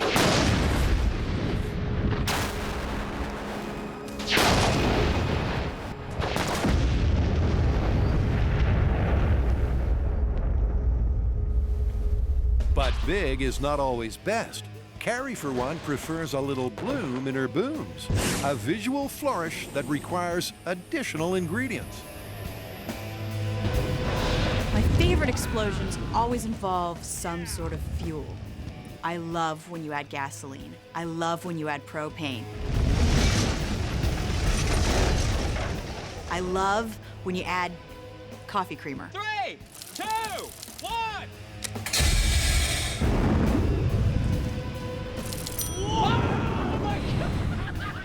I mean, it was like Armageddon. And we had this huge 50-foot wall of flames coming down on us. And it was like, holy crap, I'm gonna die. That was frightening! Quite honestly, though, my favorite explosions of all aren't even technically, from a physics standpoint, explosions. And it's watching hot water heaters fail. Normally with an explosion, you have control over it. You have a primer, you have your finger on the button, you have the countdown, it goes off. But when you're waiting for a pressure vessel to explode, you have no idea when it's gonna go off. You have no idea how big it's gonna be. Oh, this is killing me. Those moments, they're probably the most exciting. Oh!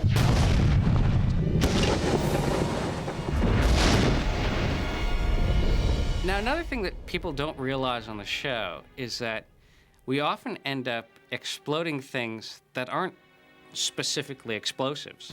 For example, CO2. Two words. Sounds like. Sometimes people ask us if we're acting when an explosion goes off and we're screaming and yelling and high-fiving. It's an explosion, are you kidding me?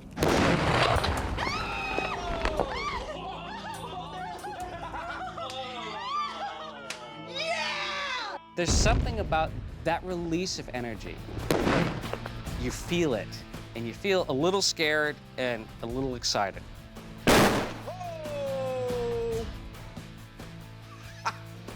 Okay. Is everybody okay? Explosions are sort of a cathartic release. You get this amazing, beautiful, dirt-throwing, flame-throwing plume that throws a shockwave at you that you can just feel. Why are explosions such an integral part of the show? No more car! Well, it's not only because we love to blow stuff up. One way that you can tell that MythBusters has been in the area is to look for shrapnel in the trees. It really seems to be that most of the best stories end with something being destroyed in some spectacular fashion. And when you want to destroy something and in a spectacular fashion, well, we've tried most things, and few things work better than explosions. Which gives us the opportunity to reconfirm the myth that it's better to end with a bang. We made something blow up. So sit back, relax, and enjoy the chart-topping, most memorable MythBusters greatest hits.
On this episode of MythBusters, was the moon landing a hoax? Yep, the team are tackling the tallest tale of all. Did NASA fake the Apollo moon mission? That's 100% wacky right there. Adam and Jamie first focus on the photos. Behold our moon landing set. Do these stills prove Neil Armstrong took his small step in a studio? Take in the shot. Then they investigate the myth that to fabricate the classic look of lunar landings, NASA simply slowed down the film. And finally, Carrie, Grant, and Tori, Oh my God. These are all vacuum chambers? take on claims that in a vacuum, flags don't flap and foots don't print. In your face, conspiracy theorist. Who are the MythBusters? Did you know what was lurking in your basement? Adam Savage This is the best cooking show ever. and Jamie Heineman. Is that beautiful or what? Between them, more than 30 years of special effects experience. Wow. Joining them, Grant Imahara, That was crazy. Carrie Byron, Let's go. and Tori Belleci. Is this as disturbing as I think it is? They don't just tell the myths, they put them to the test.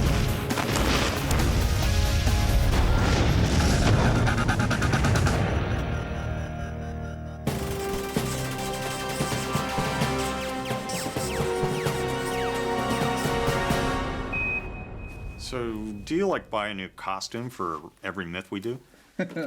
Sometimes, but in this case, I had my own spacesuit in my personal collection. Just brought it out because it was appropriate. Of course you did. Well, let me guess. We're doing what? Moon landing myths? We are! Perhaps one of the biggest myths of all is that NASA faked the moon landing and perpetrated a hoax on the American people. So pervasive is this myth that 20% of Americans today still believe it, and we're taking it on. Well, how are we going to do that? The number of claims are massive. I mean, they range from photographs to heat signatures to footprints. I know there's a lot of them. I think what we should do is cherry pick the most common ones and piece the truth together as best we can. Like a jigsaw puzzle. Exactly. This is launch control. We passed the 6-minute mark in our countdown for Apollo 11, the flight to land of the first men on the moon. Good luck and Godspeed. 10, 9, ignition sequence start. On July the 16th, 1969, Liftoff. the world watched, wondered, and worried as 3 brave astronauts headed for the moon. Moving Houston, thrusters go. All engines, you're looking good. Then 5 days later came that extraordinary moment in time Eagle has landed. when Neil Armstrong took those first tentative extraterrestrial steps. It's one small step for man, one giant leap for mankind. 11 men followed in Armstrong's footsteps, each stride filling the earthbound audience with pride and confidence in scientific endeavor. What a view, isn't it, John? It's absolutely unreal. But did we really leap into the future? Or were we pushed into believing a giant PR stunt? Did NASA pull off the greatest cover-up in human history? Oh, yeah, perfect. Growl like a tiger. Mew like a kitten. Guess what our first myth is? Still photography? Yes! Most of the alleged evidence that NASA faked the moon landings comes from NASA's own photography, which theorists claim shows clear evidence the moon landing was faked in the studio and could not have been filmed on the moon. Say hoax. Hoax! So these are the photos the guys will focus on. According to Apollo hoax advocates, this shot was taken in a studio because the shadows are not parallel. Supposedly, that's something that could only happen with multiple light sources. Then there's this image of an artfully lit astronaut. Conspiracy cheerleaders claim if he really was standing in the shadow of the moon module, you wouldn't be able to see him so clearly. You know what? Let's do parallel shadows first. How do you want to test it?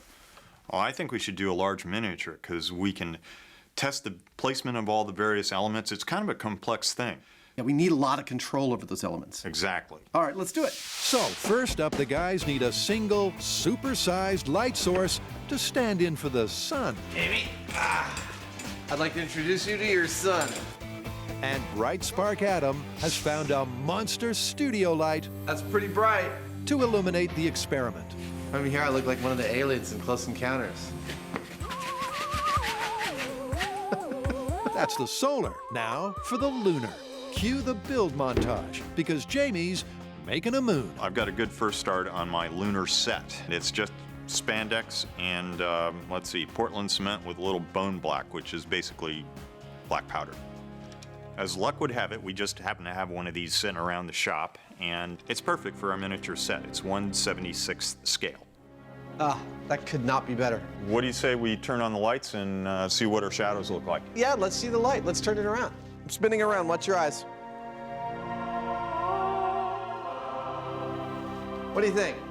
Works for me. We've had the lights, and there's been plenty of action. So where's the... This is the camera that we're going to use. It's a Hasselblad that's very similar to the one that was used on the moon, except that we put a digital feed out the back so that we can look at the images in real time on a monitor and make comparisons to the original shots. All right, with our sun in place, man, in addition to looking totally freaking awesome, it's pretty clear here, with the ship and the rocks both on a flat surface, that their shadows are totally parallel. And that is what the myth proponents say the NASA photo should look like. Instead, you can see the rock and landing module shadows are in different planes. Now we need to figure out what it would take to make them not parallel. Yeah, let's play with the topography underneath it and see what we can get. Conspiracy theorists say there's only one explanation for this. 2 light sources. And since there's only one light source on the moon, and that's the sun, That's really kicking it forward. this has to be shot in a studio. We're positing that it's the topography of the moon causing these shadows of the rocks to look like they're not parallel, when in fact they are, and that's what we're trying to imitate here. It's all just about adjusting this directly to the light. What Adam and Jamie have done is simply give the miniature lunar landscape some realistic contours and imperfections. That's perfect. Is it? Yeah. And the shadows appear to move out of their parallel path. And Adam, happy, Dude, your setup looks perfect. takes his snap. Take in the shot. So I can hear what you're saying. You're saying, but you guys replicated the moon shot on a set, and you're special effects artisans. In fact, you're exactly the guys they would have hired to do this kind of thing in the first place. That's not the point. The point is we're addressing the specific claim by conspiracy theorists that this photo has only one explanation, and that's 2 light sources. We've demonstrated here 2 shadows which are parallel from a single light source, which we've made look far off parallel using only the topography that they're sitting on. And I guess that means it's busted. Totally busted. You can achieve shadows that do not look parallel from a single light source.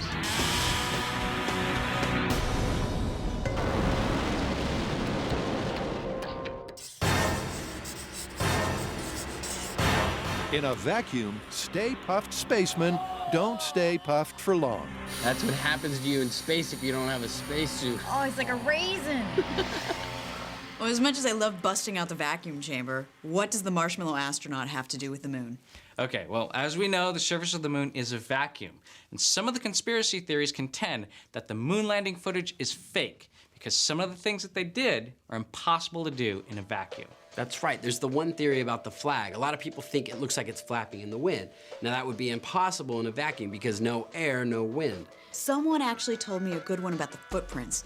The idea is that the astronauts couldn't leave such distinct footprints on the moon because there's no moisture in a vacuum, and the moisture is what hold the footprint together. So how are we going to test this one?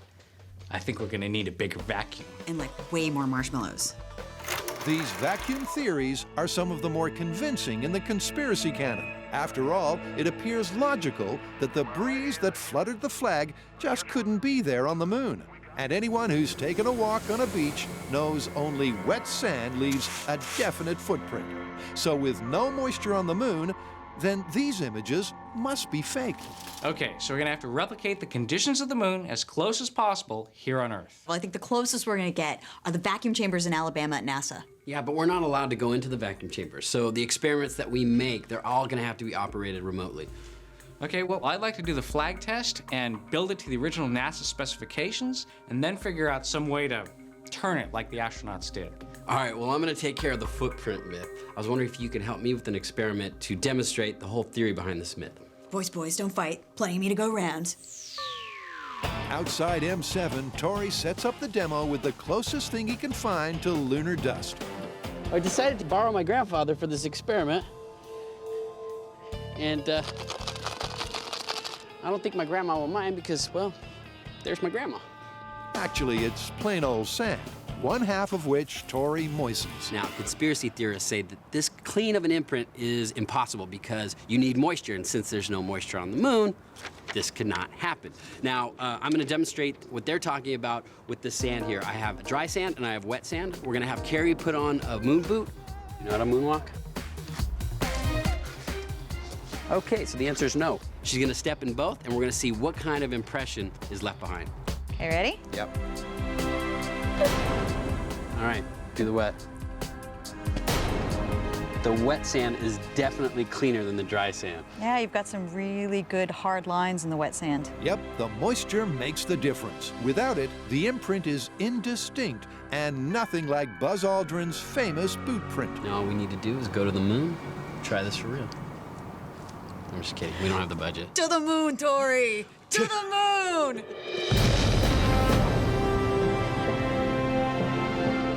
Across the web, there's a host of hoax theories claiming NASA faked this footage. Look at the size of that rock. And a ton of TV covering the conspiracy claims.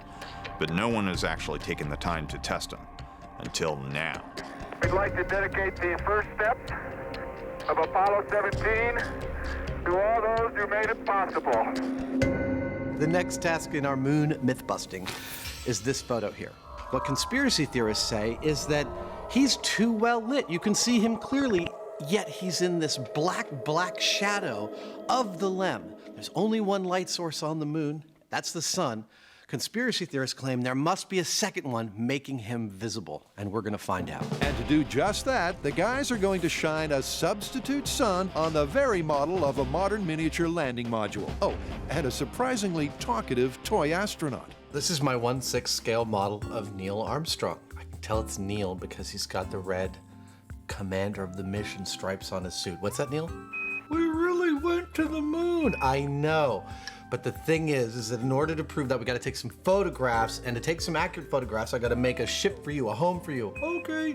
So these rolls of paper behind me are actually a lunar landing module in Potentia, which I'm about to slap together. And courtesy of what's known in the editing biz as a few jump cuts, here it is. Conspiracy theorists are saying that the shot had to have been faked using a fill light. Personally, I think it's because the moon's surface is reflective. And when you think about it, you look at the moon on a clear night, it's obviously reflecting light back at you. That's why you see it. The question here is it enough to create this shot? To test Jamie's hypothesis that the mythical fill-in light is simply sunlight bouncing back off the moon's surface, the guys black out the set. Behold our moon landing set. Because it's all about reflectivity, we put blacks all around the shop, covered the whole set to eliminate any spill, any reflected light that's not coming directly from our moon's surface. That's the landing module, astronaut, lights, and camera sorted. Dude, this looks so cool. The only missing component is a moon dust analog that accurately reflects the reflective quality of the real stuff. The dust that covers the moon is called regolith. When the sunlight shines upon the moon, regolith reflects a certain amount of sunlight back towards Earth. That reflective quality is called its albedo. Now, the albedo of moon dust is between 7 and 10%, according to our sources at NASA. To make our version of regolith, we used Portland cement and charcoal powder. Now, to measure the albedo, or reflected light coming off of it, we used a light meter and our fake sun.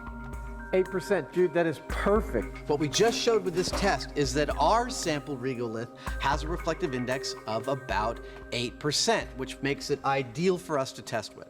The best part about working with Jamie is that he doesn't need a dust mask. The reason he's not wearing one is because his mustache provides all the particle filtering he needs. The mock-up moon's ready for its close-up, so it's probably time to up the jeopardy. Cue our resident drama king. This is the moment of truth. We've got an accurately shaped and textured moon lander, and we've concocted an accurate moon surface that has the same reflectivity index as the actual moon. If the myth is to be believed, our astronaut on the dark side in the shadow of the lander is going to just fade to total black when we try and take a picture of him. All right, you ready? I'm set. All right, here we go. Taking the photo. Let's see. There it is. Well, there you go. He's standing full on in the shadow, and you'd think you wouldn't be able to see him. He'd be dark, but he's not. He's bright as day. The myth here is that you would not be able to see this astronaut this clearly unless there was a secondary fill light illuminating him. Because he's in the shadow and there's only one light source on the moon, he would, by definition, be black. Our photo here proves just the opposite. That with a single light source, with the surface of the same reflectivity as the moon, our astronaut is clearly visible, busting that myth. Well, I think we have enough evidence to wrap up the photography portion of our moon myth testing. I agree. I mean, the conspiracy theorists had a lot of interesting ideas, but by the time you boil away all the hocus pocus, the explanation is really simple. And in our experience, the simplest explanation is usually the correct one. Exactly. Busted. Busted.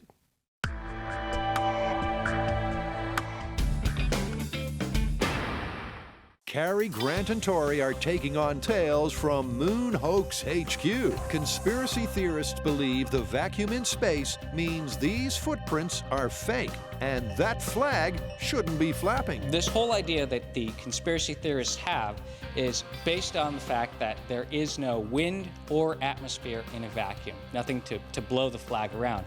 And they would be right about that fact. Ow. Sorry. The shaft is a little tight in the hole. My belief is that the astronauts moved the flag around as they were planting it in the surface of the moon, and that momentum is actually what they saw as a breeze. So to test this, I'll be building a replica of the lunar flag assembly, and then we'll put that in a vacuum, and I'll build a mechanism to rotate it the same way the astronauts did. Then we'll see if we get the same flapping motion. With the remote-controlled flag waver and footprint maker almost complete, Cary, inspired by footage from the Apollo 15 mission, adds one more test to the agenda. The really cool thing about a vacuum is that since there's no air resistance, something as light as a feather is going to drop the same rate as something as heavy as a hammer. So I should be able to put these in the vacuum and see them both hit the ground at the same time if it is a true vacuum. In my left hand, I have a feather. In my right hand, a hammer. Commander David Scott carried out his famous test to prove Galileo's hypothesis that all objects are affected equally by gravity. With no air resistance, they should fall at the same speed. How about that? Listen, Mr. Galileo was correct. So, as a control to confirm visually they're working with a vacuum, Cary rigs a clamp to drop them at the same time. And with both remote-control devices ready to go, the team heads for the George Marshall Space Center in Alabama. Oh my God. So these are all vacuum chambers? How great is that NASA is opening their doors to let us come in and test this myth? That's how confident they are that this is a myth. All right, close the door. Let's see if we can pull our feelings out. You know, I heard this was actually a fuel tank from a Saturn V rocket that they converted into a vacuum chamber. They're just like us. They recycle their old stuff. And to show us their recycled stuff is NASA vacuum technician Michael Terry. So you know how to use this thing? Oh, yeah. And you're actually going to let us use it? Yeah, I think I will. Let's just be careful. He's obviously never seen the show before.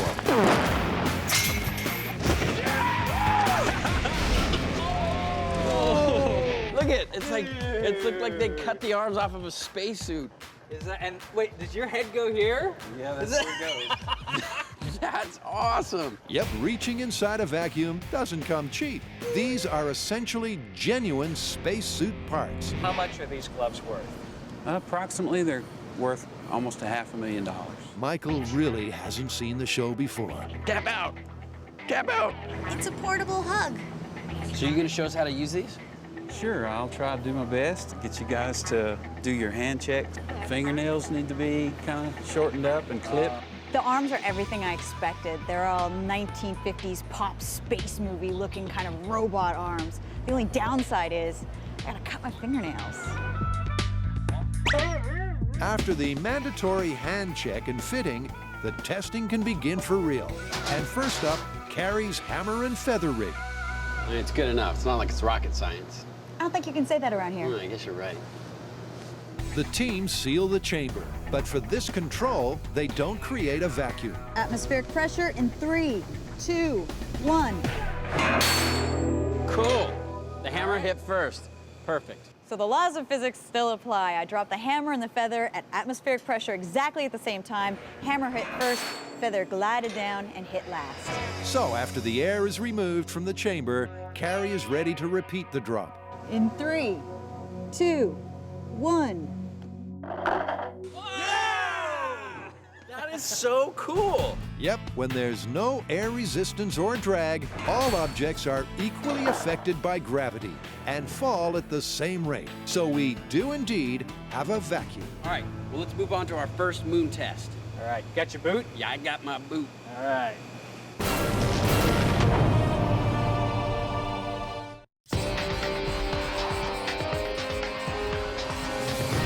You know, one of the other ways that conspiracy theorists claim NASA botched up their faking of the moon landing is evident, they say, in the movie footage of the astronauts jumping around in the moon's gravitational force. They say it was all done with camera trickery. Like messing around with the frame rates and stuff. Yeah, which falls into the category of special effects, which should be a cinch for us to test. I agree. Let's do it. The myth states that this famous footage was faked by slowing it down. The astronauts are simply skipping around on a film set in slow motion. So are these iconic images full speed fact or slow motion fake? Specifically, what are the conspiracy guys saying? Well, they're claiming that when you look at the footage of the astronauts hopping around slowly in the moon's gravitational field, which is 1/6 that of Earth, that movement was achieved not by going to the moon, but by using a special camera which filmed the astronauts at a higher speed than normal, so that when it was projected back at a normal frame rate, the astronauts' movements were slowed down, imitating the way it would look on the moon. Well, we should do exactly that and see what it looks like. That's exactly what I was thinking. Let's do it. And to recreate their very own moonwalk, they're back at the Alameda Naval Base and Building 24. You ready? Ready as I'm gonna be. Here they've been wet and wild while running in the rain. Well, I gotta tell you, I'm pretty happy about this thing right now. They've gone up like a lead balloon. It's time to burn for science. And blazed a burning trail.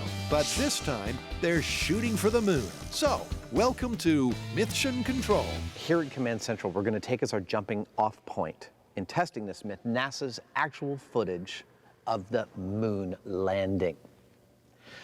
We're going to try and replicate several of the gestures we see the astronauts doing on the moon. And the three we've narrowed it down to are jumping straight up into the air. Come on out here and give me a salute. Big Navy salute. Off the ground, on the floor. Skipping, which is a kind of a two-leg hop. Notice he puts both feet on the ground at the same time with each jump. And it looks like it's a really efficient way to move around. The third is just a straight leg over leg run. We're going to match the camera angle and match the technique supposedly used to fake it and see what we get. With those three actions and camera angles in mind, we can begin phase one of the test. As a point of comparison, Adam will simply recreate the myth. In full costume, he'll run, jump, and skip as if he's bounding around on the moon, and then we'll slow down the tape and take a look. This is called the Snoopy cap. It's the MythBuster motto. If it's worth doing, it's worth overdoing.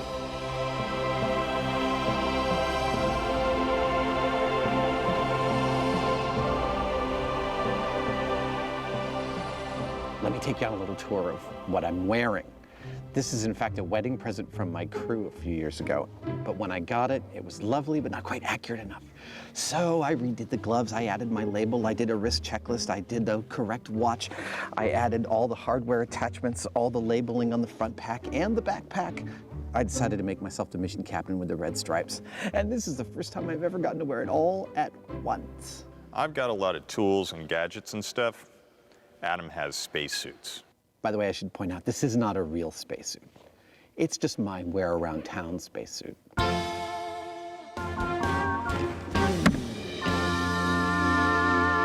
on out here and give me a salute. Cary Grant and Tori are tackling the moon landing hoax theories that involve a vacuum. some of the first words spoken from the moon's surface answered the simple but powerful question. It's almost like a powder. What did it feel like? I can see the footprints of my boots in the fine sandy particles. But did Buzz Aldrin really make such an impression on the moon? To find out if moon boots make boot prints, Tori's borrowed the real deal. Look what I got, a real moon boot. Wow. Isn't that cool? That looks just like Adam's. Yeah. So this is the actual article. Yep. Now all we have to do is put it on the moon stomper, smash it into some dust, and see if it leaves a footprint. This conspiracy theory is pretty interesting. They say that because there's a vacuum on the moon and there's no water vapor, Does that fit? You feel your toe there? you can't leave a clear imprint from your boot the way they did in the photos from the lunar landing.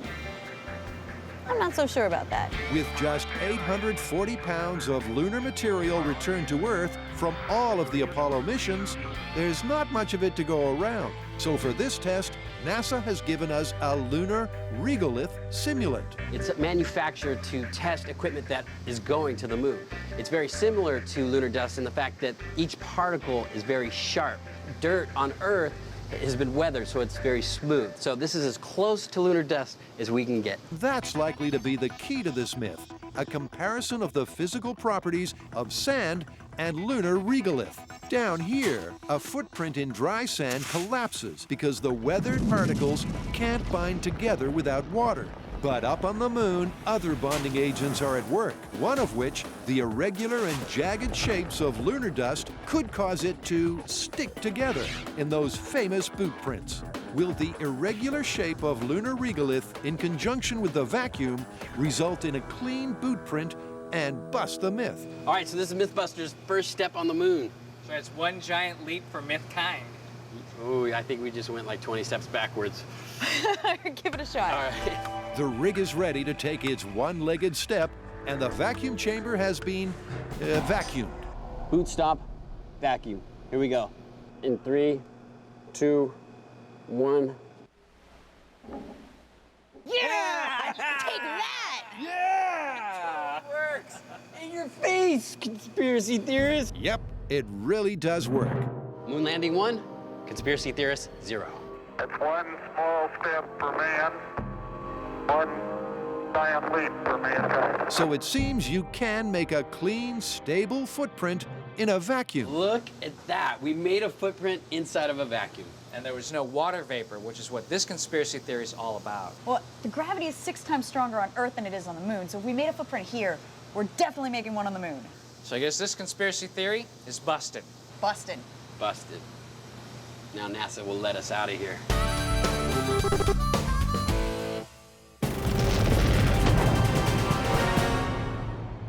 We choose to go to the moon in this decade and do the other things, not because they are easy, but because they are hard. John F. Kennedy started the race to the moon in a speech he gave in 1961, famously challenging the nation's finest minds to shoot for another world. Less than a decade later, they succeeded, and eventually 12 astronauts left their mark on the moon's surface. Or did they? To find out, Adam and Jamie are testing the myth that to fake the footage, NASA filmed it in a studio and then slowed it down. Now I've seen the movement. I'm going to try and practice jump here. And to test that claim, Adam and Jamie will do exactly the same by recording at 48 frames per second and playing back the tape at the regular 24. You get beautifully smooth slow motion. All right, do the run. With this effect, Adam's movements do have a certain weightless quality. But to be sure if it's the technique NASA used, we have to simulate 1/6 gravity, repeat the 3 actions, and then compare the footage. Now it's time to break out the gravity rig. Now this was put together for us, purpose-built by Trapeze World. With years of experience in designing gravity-defying circus rigs, Trapeze World are the perfect guys for this job. So Graham, you got the rig all set up. How's it work? Well, we'll have Adam in a harness, which is attached to a set of bungees, which is then attached to a tracking system that allows us to move him forward and back.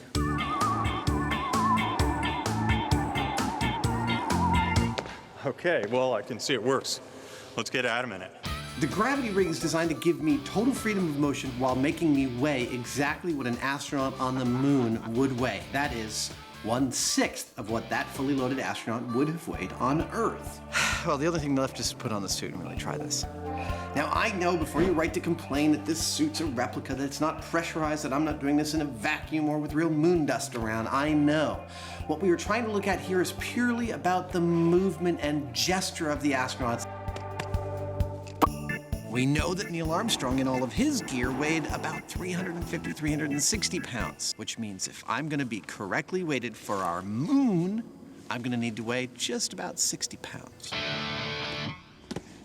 Ah, 62. That's close enough for me, man. Let's do it. So under lunar-like gravitational conditions, Adam gets to repeat his moonwalk exercises. But the difference between Adam and Armstrong is NASA's rigorous training regime. It's a thing to wear a rig like this. It takes a lot of stamina. It's also making me quite sore in some very private places. Adam is discovering being in 1/6 gravity makes it simpler to moonwalk. It's a lot easier in this rig to match the kind of movements we see the astronauts make in the NASA footage. I mean, it really kind of lends itself to the weird center of gravity that happens when you weigh less, how much little movements make a big difference in how you go. I feel like this is looking really close to what NASA shows on the moon. Adam's right. On first viewing, it does appear to be a closer match. But at Mission Control, the evidence is far from clear-cut. If you take a close look at the slow-motion skip, Adam's efforts to get the correct height and distance means his helmet is jerking around in a distinctly Earth-like fashion. But it's equally clear the gravity rig doesn't quite work either. Adam's weight might be technically correct, but he lacks that smooth, low-gravity look. Check it out. Oh, actually, you know what? Can we review this in the blooper room? I gotta get out of this rig. I'm exhausted. Okay. Big baby. Back at HQ, the guys settled in to review the footage in detail. The lower right is much better, but it's not even close. But just like Sir Mick, they still can't get no satisfaction. Well, the slowed down frame rate doesn't match the NASA footage. No. The gravity rig, it's better, but I'd still have to say it doesn't nail it. Yeah, neither of them are there. I wish that we could somehow get ourselves into a moon's gravity environment. Then I'd feel comfortable calling this one. That can be arranged. Really? Yeah, there's a company called Zero G, which offers the only FAA-approved weightless experience, and they do moon gravity as well. That is fantastic. Let's suit up and get out there. Okay. It's iconic footage, replayed countless times across the globe. American astronauts planting the stars and stripes on man's newly conquered neighbor. It's got to be one of the most proud moments of my life, I guarantee you. To find out if it really was a PR stunt, Carrie, Grant, and Tori have breached NASA's inner sanctum. Now, the conspiracy theorists think that they see some sort of breeze blowing around the flag, which you wouldn't have on the moon since there's no atmosphere. So I've built a replica of the lunar flag assembly. We're going to put it in a vacuum chamber, pump out all the air, and see if we can move it around just like the astronauts would have done placing it on the moon. See if we see that back and forth motion. And to help us get a notion of the motion in a vacuum is NASA's very own Donna Severance. The oxygen deficiency alarm, Yes. is that something we should be concerned about? Only if it goes off. So this is not your ordinary type of vacuum chamber. This is a clean chamber. We're ready for the shower. Which means there's no dust, no dander, nothing that will contaminate the chamber because it is designed to test things that are going into space. All right, time for the flag. The flag assembly is an exact replica of the one used on the Apollo missions. The horizontal rod specifically prevents the flag collapsing in a windless environment. Hey, Grant, this is your first rig in space. I gotta go. First up, to confirm the rig in space is working, is the all-important control. You guys ready? Yeah. All right, this is the control at regular atmospheric pressure. And I'm just gonna shake the flag as if I were an astronaut planting it in the surface of the moon. All right. Ready? Be the astronaut. Here we go. 3, 2, 1. All right, it's moving. And ready? As expected, the momentum of the twisting and turning quickly dissipates, and the flag is stationary in no time at all. Okay, I guess we put a vacuum on it and see what happens. All right, let's start sucking the air out. So vacuum tech Donna turns on the pumps, and with the air removed, the guys get ready to plant the stars and stripes. Okay, here we go. This is flag waving test in a vacuum. Okay, planting it on the surface of the moon, and stop. Oh, it's definitely moving a lot. It's moving a lot. Hey, It's moving a lot. that's moving a lot. I mean, Still moving. That's awesome. there you go. Without drag or friction from the air, the momentum of Grant's planting action lasts for a surprising amount of time. Could be mistaken for a breeze, Yeah. but it's lower air resistance. Comparing it to the control in regular atmospheric pressure illustrates that theory beautifully. And if there was still any doubt, it looks almost identical to the NASA footage. So in the vacuum, the flag moved, not just a little bit. It actually moved quite a bit. So that proves you don't need wind in order to move the flag in a vacuum. So unless someone finds a shot of the flag flapping without an astronaut manipulating the flagpole, it's myth busted. We've come all the way to Alabama and NASA to find out once and for all if the conspiracy theorists were correct. Where are we at? Well, we showed that a moon boot can make a footprint in lunar dust inside of a vacuum, so that one's busted. And momentum alone will keep a flag waving in a vacuum. You don't need any wind. So NASA 2, conspiracy theorists 0.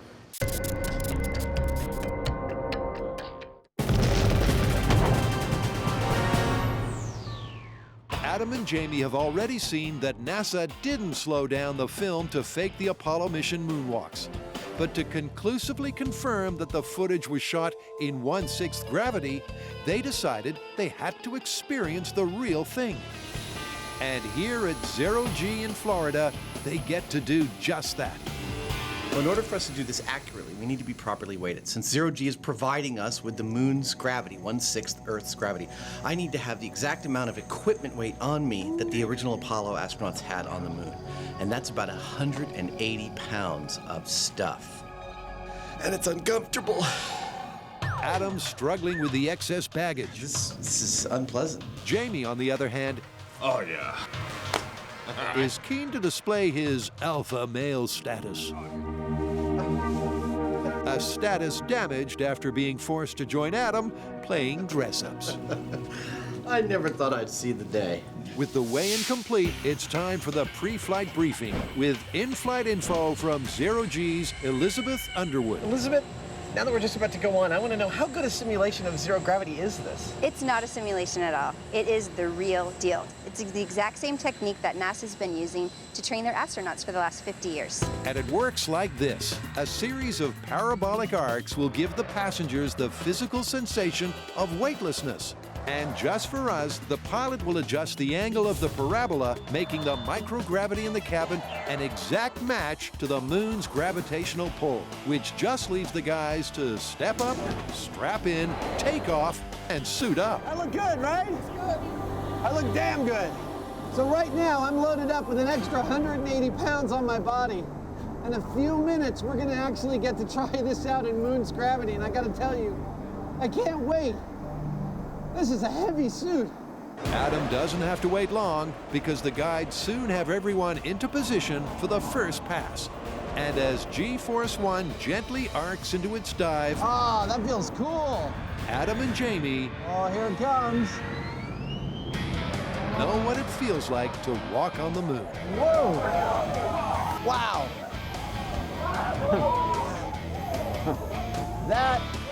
That's 100% wacky right there. Calibrated to match the moon's gravitational pull, the guys just get time to take it all in before the call goes out to hit the deck.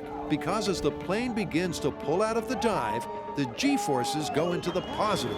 There is a cost to being weightless. The other end of the roller coaster, you've got almost twice Earth's gravity. That's kind of terrifying at first, isn't it? Yeah, it is. I've never experienced anything like that. It is really disconcerting to first weigh double your weight and then 1/6 your weight. In fact, at 1/6 my weight, I felt pretty much weightless. I felt like I could jump 10 feet in the air. This is a first, even for me. Now that the guys have their bearings, the testing can begin. Ready? Adam copies the same run and skip as before. Good job. This time leaving out the jump because of height restrictions in the cabin. The movement felt totally natural as soon as I started doing it. And all the NASA footage makes sense to me now. The skipping they did is a totally efficient way to move in that gravitational pull. I couldn't think of a better confirmation for the NASA footage than trying this myself. When Adam was walking or running, he was experiencing the exact same thing that Neil Armstrong would have on the moon. It was 1/6 Earth's gravity. Adam did a great job with the bungee cords. It looked pretty convincing, but being here on this plane in microgravity and watching him, it's totally different. Nothing really compares to what we saw here on this plane, so as far as I'm concerned, they went to the moon. Dude, that was awesome. We have been very thorough here. Yeah, you can't get much tidier than that. I mean, not only did we start out by replicating precisely the circumstances that theorists say were used to fake the moon footage, But we also put ourselves in a calibrated moon gravity environment. the theory that it's faked, busted. Busted.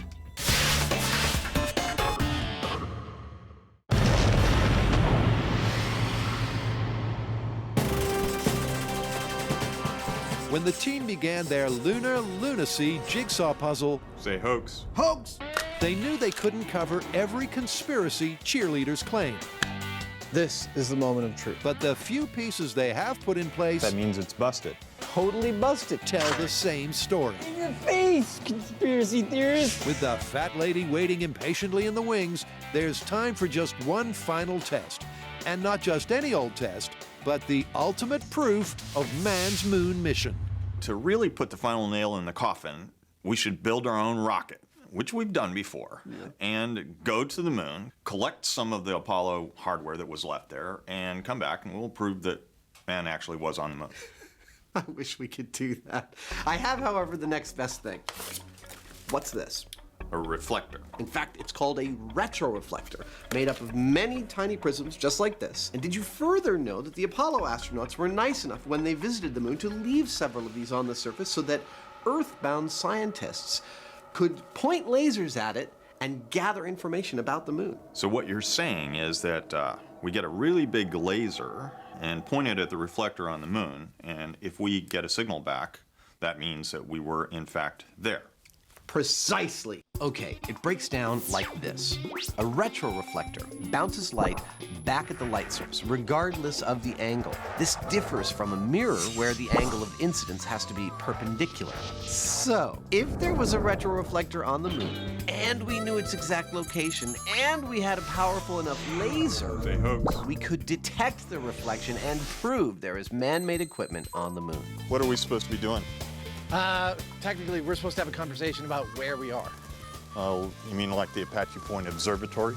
This thing right here is the Apache Point Observatory. What a view. And these guys have the tools that we need to put the final nail in the coffin on the moon landing hoax. Yep, up here in the Sacramento Mountains, New Mexico. Adam and Jamie meet one of the observatory's top docs, Russet McMillan. How can I help you today? Well, it seems that there are some people that do not believe that man has actually been to the moon. I've met some of them. What do you think? I think they're crazy. A bold statement, but Dr. McMillan has the hardware to back it up. Here's the thing. This little laser pointer is about 10 milliwatts. That's great, but it's not going to make it to the moon and back. That thing, however, peaks at 1 gigawatt. That's 100 billion times more powerful than this is. That's what you got to have to make it to the moon and back. So this whole exercise is you shine the laser beam at the moon, it gets reflected back, and you measure the timing of the release to the return. So how long does that journey take? About 2.5 seconds, depending on the orbit of the moon. Cool. deal? The meet and greet complete. All that's left to do is wait until midnight. Space Command has given us a 1-hour window when the night skies from here to the moon are clear of satellites. While they wait, here's Adam trying unsuccessfully to keep the lid on his inner geek. This is actually not a bad imitation of exactly what's on the moon that we're shining the laser into. In fact, the specific one we're shining into was left there by the Apollo 15 crew. Now, we're firing on the order of 200 quadrillion photons per laser pulse at that reflector, and we're getting between 1 and 3 photons back per pulse if we're lucky. That's not something that you can see with a naked eye. In fact, it's something that can only be picked up by the most sensitive of collectors, and hopefully, when we get that photon back, we'll see a spike like that on the screen.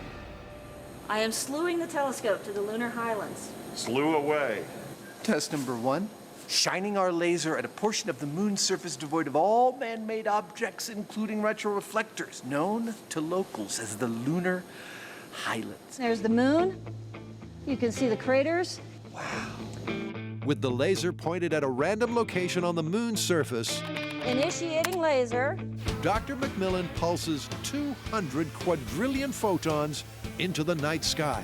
So we're shining the laser on the lunar highlands now, and we're getting nothing back except background light. As expected, the lunar regolith, with its reflectivity index or albedo of approximately 8%, simply scatters the beam, and the sensors back here at the observatory detect no reflected light. Now I'm going to move to Apollo 15. Apollo 15, crewed by Scott, Irwin, and Warden, set down at the base of the lunar Apennine Mountains, which is where they placed the retroreflector. Wow. That's the location where Apollo 15 landed on the moon. That is so cool. Initiating laser on retroreflector from Apollo 15. And there's a spike beginning to stand out. Is that it? That's the return from Apollo 15. Light returning from the laser retroreflector at exactly the wavelength and distance that we were expecting. That is so cool. I know you do this like 100 times a year, but it's really thrilling to watch it happen right in front of us. Not just thrilling, but conclusive. Look, I'd love to go to the moon, but I can't. At least not right now. So we did the next best thing. We shined that laser at the moon on the second test, and we got a clear spike back. Photons came back to our receptor. Now, the only way that that could happen is if there was a piece of man-made equipment up on the moon to reflect them back. So get over it. There's no conspiracy here. We've been there. We've done that. So the team have busted everything before them. What's that, Neil? We really went to the moon. And compounded those 5 results with evidence of lunar-bound man-made equipment. This moon mystery jigsaw puzzle is complete.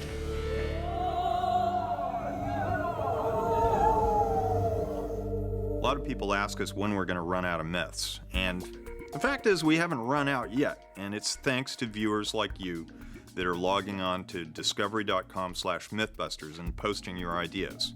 So if you've got some, post them. We might just use them.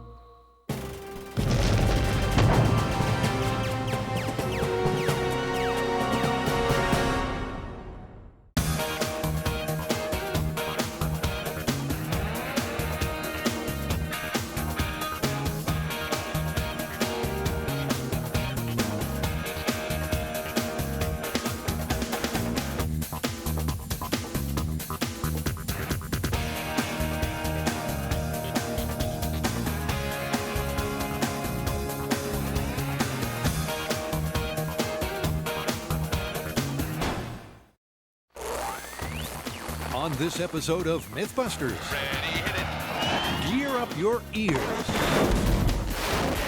That kind of wakes you up in the morning. And button up your bulletproof vest. Protecting for 2, you see. Because there's guns galore and big audio dynamite. First, Adam and Jamie ask, can a sonic boom break glass? I call that a bullseye. Then Cary, Grant, and Tori fire up a film fable to find out if you can bend bullets. So duck and cover, because this is going to be fast, loud, and lethal. Come on, stick with me, Adam. You got it. You got it. Come on. Stay with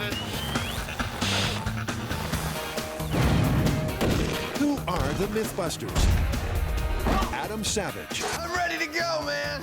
And Jamie Heineman. It's like a wet t-shirt contest. Between them, more than 30 years of special effects experience.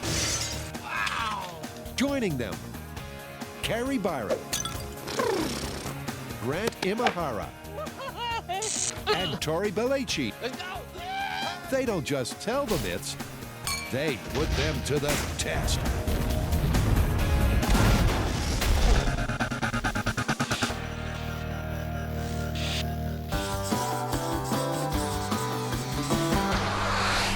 All right, I hear this one's a loud one.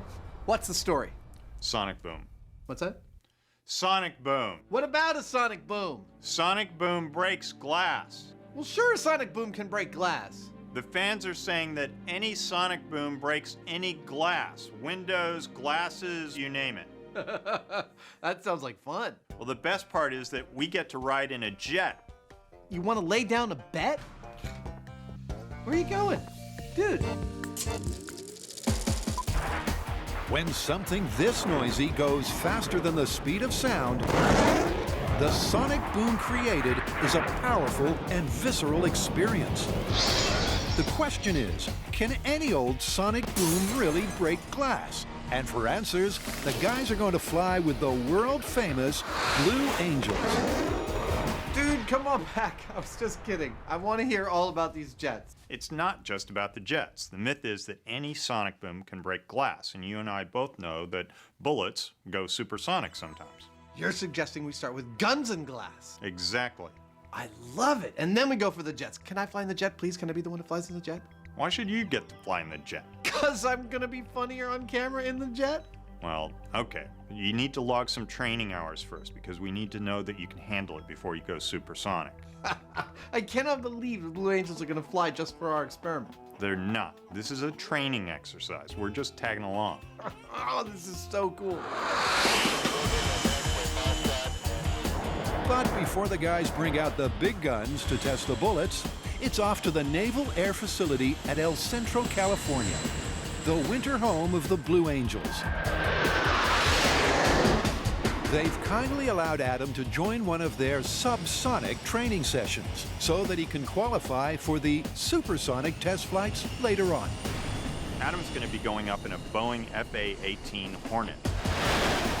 The FA stands for Fighter Attack. And their twin engines put out a total of 32,000 pounds of thrust, which propels them at up to about 1,400 miles per hour, or just under twice the speed of sound. But first, Adam is getting a brief briefing and a crash course in combating G-forces. A negative G is like a roller coaster. It's a lightheadedness, the stomach feels like it's coming up. Holy crap! To combat that, all we're gonna do is take long, deep breaths, and that helps with the nausea. Positive G's are the ones that make it feel like there's an elephant sitting on your chest. When he's in the maneuver, it's gonna force all the blood from your upper body down into your toes. And you wanna combat that. The way that we do that is the anti-G strain maneuver, and it's gonna look something like this.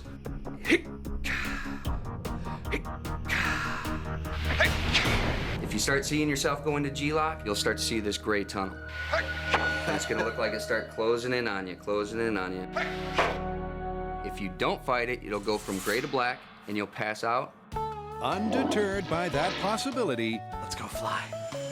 Our excited little jet fighter rookie. Right here, these are the yellow and black handle. That's the ejection handles, hands off at all times. Gets all set and seated, ready for his training ride. Let me just call up tower here and see if we can go take off. Okay. They're going into the pause and hold right now. This is it. You ready to go flying? I am. Adam in Blue Angel number 7 is ready for the experience of a lifetime. Here comes middle power. It's about 20 knots. There they go. And they call this a job.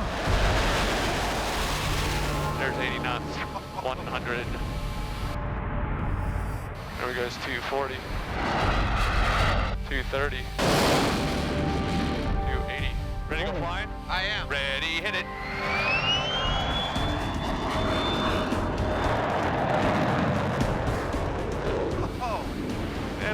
going. Holy crap. At one point, they were going along the runway, and then all of a sudden, they were going straight up. Coming up to 2,000 feet. Wow. We've had 6 years of doing incredible, life-changing kind of crazy crap on this show. And that takes the cake. That's the best thing I've ever done. It's kind of just a way to see the world upside down as we cruise on out. Wow. I'm speechless. Strapped at 35,000 pounds of plane, careening through the air, upside down. Oh, that's intense. I mean, it is absolutely like every special effects film you've ever seen. It's that cool. Wow, this is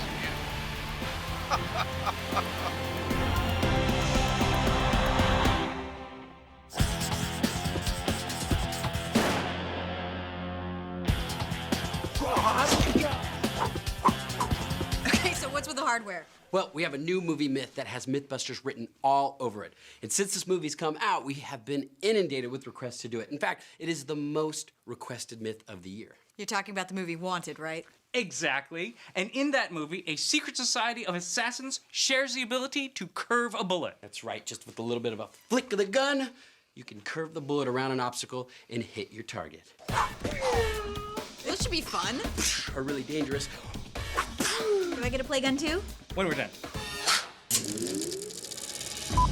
When your target's hidden behind a side of pork and Angelina Jolie, what's a secret assassin to do? Shoot the target.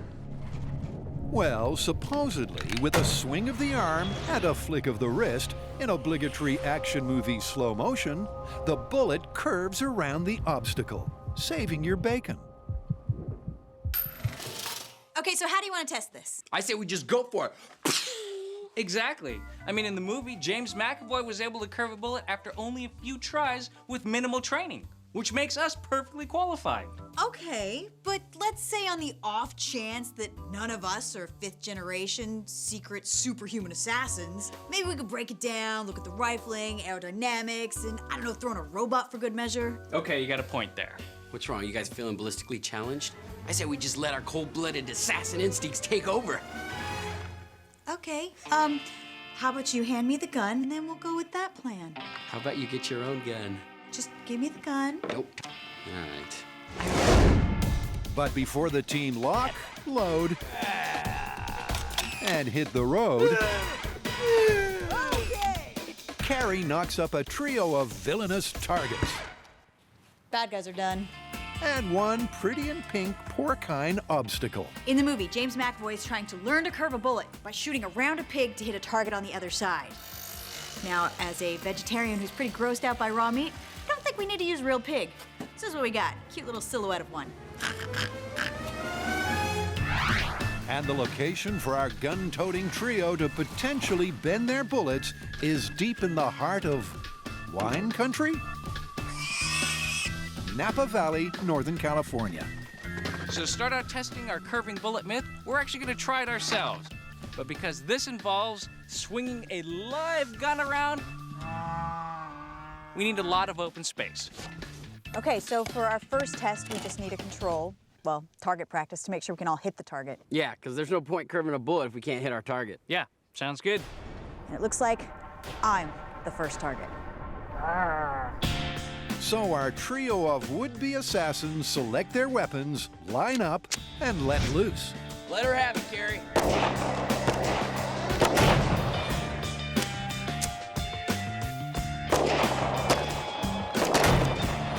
Look at that, 4 in the black.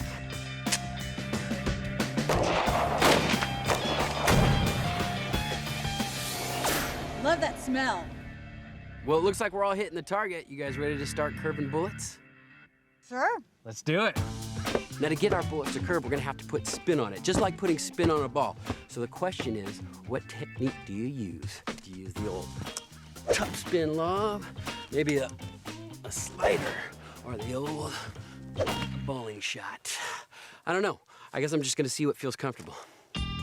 And first up is Grant, who volunteered to put in a few extra hours studying Angelina Jolie's technique. I think you must have been practicing in the mirror. You've got some moves. It's kind of like an aerobics workout.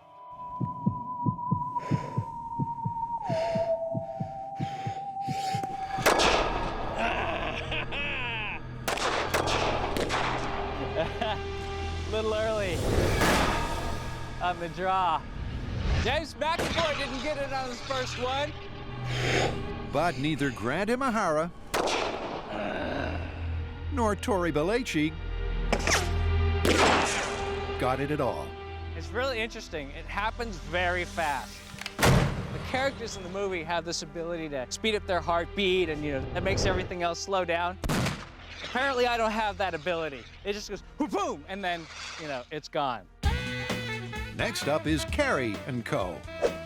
As I am 6 months pregnant, I will be wearing a bulletproof vest, protecting for two, you see. I do have to say, though, freakiest thing in the world, you shoot a bullet, baby kicks. Weird.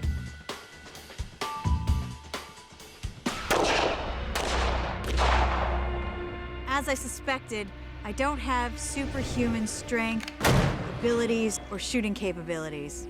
What are you gonna do? I'm just a regular girl. With none of our gung-ho gunslingers coming close to the target, never mind curving a bullet, it's quite clear that imitating the movie just isn't going to cut it. But before heading back to the shop to move this myth along, there's the small matter of leftover ammo. Now for something completely gratuitous.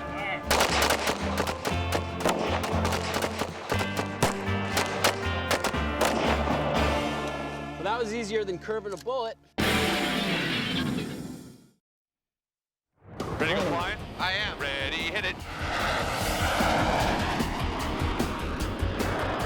To find out if the energy from a sonic boom can break glass, Holy crap. Adam and Jamie have recruited the Blue Angels, Take a deep breath. Ready, hit it. the U.S. Navy's Flight Demonstration Squadron, specifically Pilot Lieutenant Ben Walborn, Going on up to 5Gs. We got 5Gs, 5.5. is taking Adam for a training flight in preparation for supersonic testing. Wow, saw a little of the gray tunnel there. Yeah. Depending on what the jet's doing, Adam's either going to be weightless or he's going to be experiencing about 7.5 Gs, which means that he'll feel like he weighs 1,400 pounds, kind of like having an elephant on his chest. Now, if he follows his anti-blackout techniques that he was taught about in our safety briefing, he shouldn't pass out. Come on, stick with me, Adam. You got it. You got it. Come on. Stay with us. Stay with us. We got it. Come back.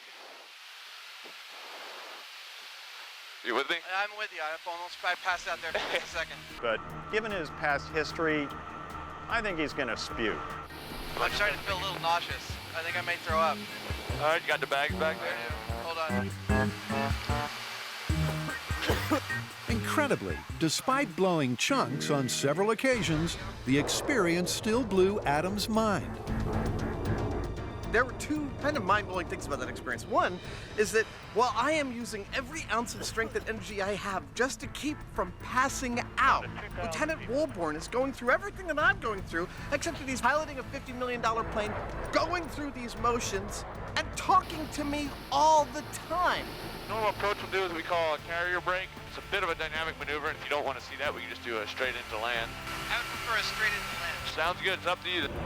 The second one is that even though I passed out, even though I threw up, even though my dignity is, or lack thereof, is on display for television, it didn't detract from the experience at all. Dude, I mean, if you take a look at this shot of me throwing up on the side of the boat in South Africa, that day sucked. On the plane, I just want more. We saw you go down the runway nice and level, and then all of a sudden you were going straight up. We have fired a whole crap load of rockets on the show, but we've never ridden in one. Ready, hit it. Oh, And we're flying. holy crap. That thing is fast. It is pretty fast. We did that vertical takeoff. We were going about 30,000 feet per minute climb rate up there. Did you break the speed of sound? No, I did not. But you can, right? You guys break the sound barrier all the time. Yes, but never at an air show. The FAA prohibits flying supersonic over populated areas. In order to fly supersonic, we'll go out to restricted zones or at least 30 miles off the shore. Are you ready to barf at the speed of sound? Yeah, we've got this experiment, and in order to perform it, we need you to break the sound barrier for us. Do you think you can make that happen? I think we can set something up like that for you fellas. Can you handle it? Totally. Let's do it. With the training flight complete, it's back to the shop to regroup and maybe take a little nap. Mr. Adam Savage, blowing chunks for science again. All right, where do we stand? Well, you blew chunks, you passed out a bunch of times, you're cleared to fly. So I get to fly supersonic now? Well, hold on a second there, cowboy. Remember, we were gonna start with sonic booms from guns first. Oh, right. I've got a table full of glassware, I've got a .50 caliber rifle, we're good to go. That sounds like a perfect day. Let's do it. So while Adam gets busy with the corridor of glassware, Heinemann is handling the hardware. If you're not aware, the .50 caliber is the big gun. There's not really anything that a civilian can get a hold of that's any bigger or more powerful than this. It kind of puts a smile on your face if you're a gun enthusiast. And the peaceful, pastoral location. I love the smell of gunpowder in the morning. Let's do it. That's about to be interrupted by the sound of violence is a familiar scene to the MythBusters team. This bucolic setting is in fact the Chabot gun range, and we've shot many bullet-related myths here, including Sniper Scope, Son of a Gun, I don't see anything. and a couple of What is Bulletproof episodes. Today, we want to find out if one of these can break one of these. But not by hitting it, merely by passing by. Yes, today is all about the sonic boom. Let's talk sonic booms. Now, the first thing you need to know is that sound travels at 761 miles per hour at sea level. Now, this bullet goes supersonic when it's fired, and it goes about 1,984 miles per hour. And what is happening is that there's a shock wave created by a kind of a conical wall of sound trailing behind the bullet as it's going through the air. And when that wall of sound actually crosses a person, the person experiences that as a sonic boom. You can think of this kind of like a boat on the water, and the boat is leaving a wake behind it. And you're like a dinghy kind of floating nearby, and when the wake passes across you, you start to react to it. Now, what we're doing here is seeing what glass will do when that pressure wave goes through the glass. Will it break it? We're gonna find out.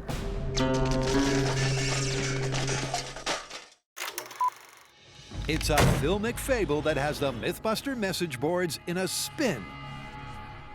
Can you really bend it like Brangelina?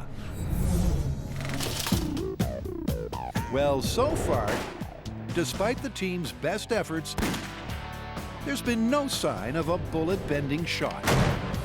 That's looking pretty straight to me. It doesn't look like it's curving at all. Swing and a miss. Fact is, most of their shots went nowhere near the target. Little early on the draw. So to test this properly, they need to match the movie character's superhuman speed, strength, and accuracy. So needless to say, we failed miserably at trying to curve the bullet ourselves. But you know what? We're only human, and the characters in Wanted have superhuman abilities. So that's why we're resurrecting this. It's a sword-swinging robot, became a bat-swinging robot. That's the hit! Then became a hat-swinging robot, and it's about to become a bullet-curving robot. It can swing its arm at superhuman speeds, and what's more, it can fire the gun at precisely the moment we want it to. Take off some of the rust, change it around, and we're good to go. Not only will Grant's gunslinger shoot straight every time, it'll impart the arm-swinging action that's supposedly responsible for curving the bullet. But not in the shop, it won't. Going down. We need a completely controlled environment to test our crazy gunslinging rig, so we've come down to the South San Francisco Police Department. They have a firing range, and they're gonna let us use it. And while Grant gets ready for action, Tori and Carrie prepare to get the results down on paper. We need to find out whether or not these bullets are curving, but in order to do that, we need to be able to track the path of our bullets.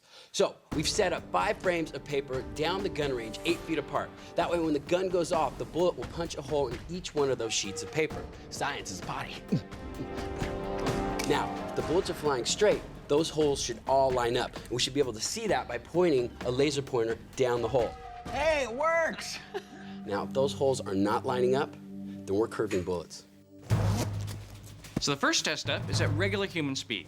Now I know we've already done this test ourselves, which qualifies as human speed, But the robot is capable of perfect execution. And that's what we need to do, is take out any differences in our timing or our aim and do it perfectly. Normally here on MythBusters, we're pretty safety conscious. But on this experiment in particular, because we've got a gun going a full 360 degrees around, we have an extra set of precautions. Exhaust valves, open, open, open, check. And because Tori and I are gonna be in the danger zone here, we're wearing full bulletproof right here. Turn elbow to hum. Pin is in. Trigger cylinder is out. You ready to load the gun? Almost. Check. 10 more steps. Damn. Secondly, I've got a 25-point checklist to make sure that we can load and discharge the weapon safely. Okay. Your fly's down. Check.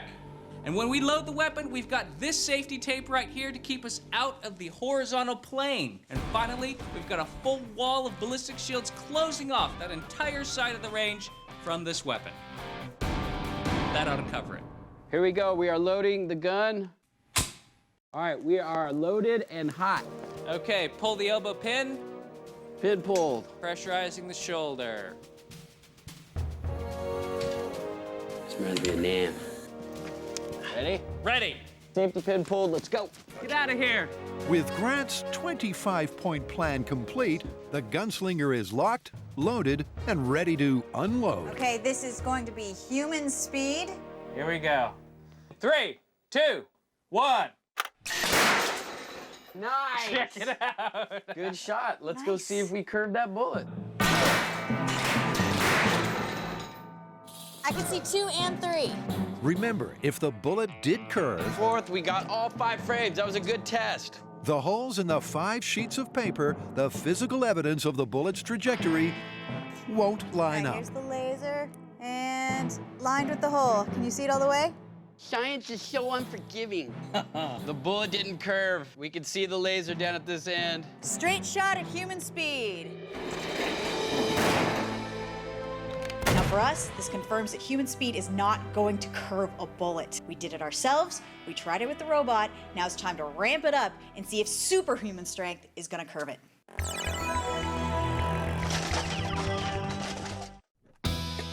Can a sonic boom from a bullet break glass? All right. Adam and Jamie are about to find out. Right, little bullet, here is your motivation. Here's how it's gonna work. We're gonna put you down the barrel of this, and then Jamie, I know how you like Jamie, is gonna pull the trigger. Sonic boom from 7.5 inches. At that point, I would really appreciate it if you used all your gases expanding in that direction to start traveling down this way towards the glass. Right, about 1,984 miles per hour. And 3. I'd like you then to travel down the middle part of the glass, past the glassware, the light bulbs, the wine bottle. 2. And then if you feel like it, if the physics are right and you're in the mood and you'd like to break some glass with your sonic boom, you go right ahead. 1. That is a hell of a thud. A thud Adam and Jamie could feel through the air. But a thud for which the glassware didn't care. It all looks pristine. It does. At 7.5 inches away from the bullet, the glass didn't break. In fact, it didn't even move. Dude, you can see the bullet. That's awesome. Shockwave following behind it. If we were going to see anything, it would probably be starting to happen now. I don't see any movement. I can't believe from the thud I feel from firing the weapon that I don't see a single anything. I think we got to push way in. I do too. Let's say 4 inches apart, 2 inches each from the bullet. Sounds good. All right. Based on the fact that we didn't see any reaction before, I don't think it's going to break. 2 inches from center. In 3, 2, 1.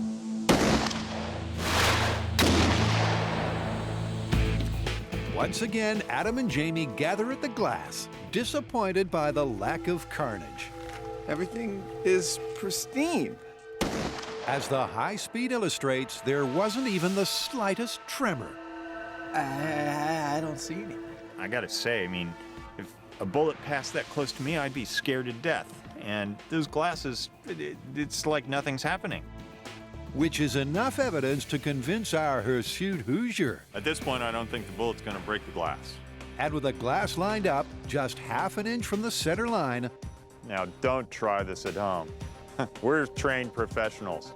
contact with the banana-sized .50 caliber bullet is a distinct possibility. Not a lot of margin for error. Let's do it.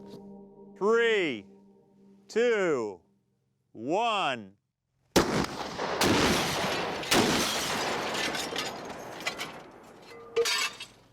I don't think that was a shockwave. Me neither.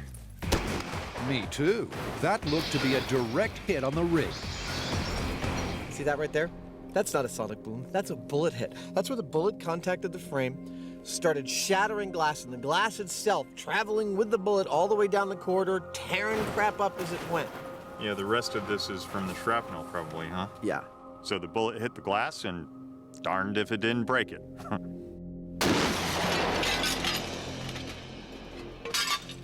Where do we stand? All right, well, at no distance where the bullet passed by the glass did we get any movement from the glass. Check. When we hit the glass with the bullet, the glass broke. Check. At this point, we don't have any evidence that a sonic boom, at least when coming off a bullet, has any significant effect on any thickness of glass. Check. King to pawn 4. Check. So this part of the myth, a sonic boom from a bullet breaking glass, is, like Adam's glass corridor, well and truly busted. Well, darn, it would appear that bullets only seem to damage things that they actually hit. Who knew?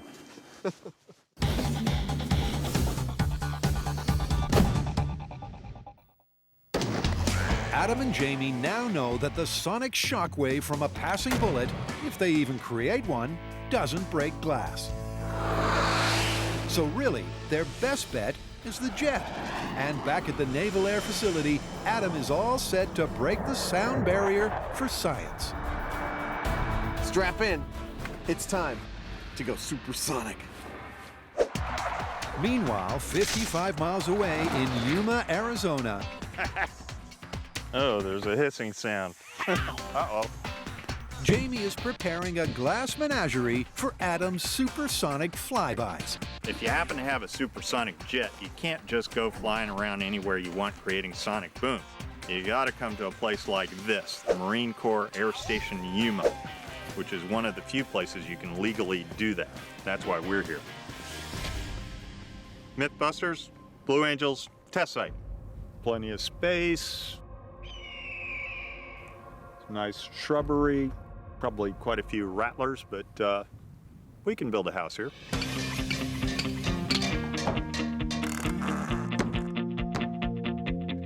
That ought to do it. And there's a glass window in it. Yeah, it's all real glass. And what we need now is a rundown of the test protocol. Okay, buddy.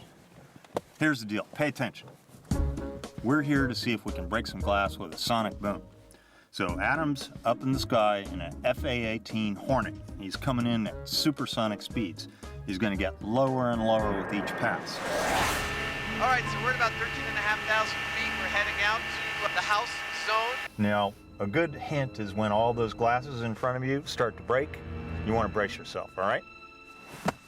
Good. With Adam just moments away, the final piece of the prep puzzle can be put into place for the first test run.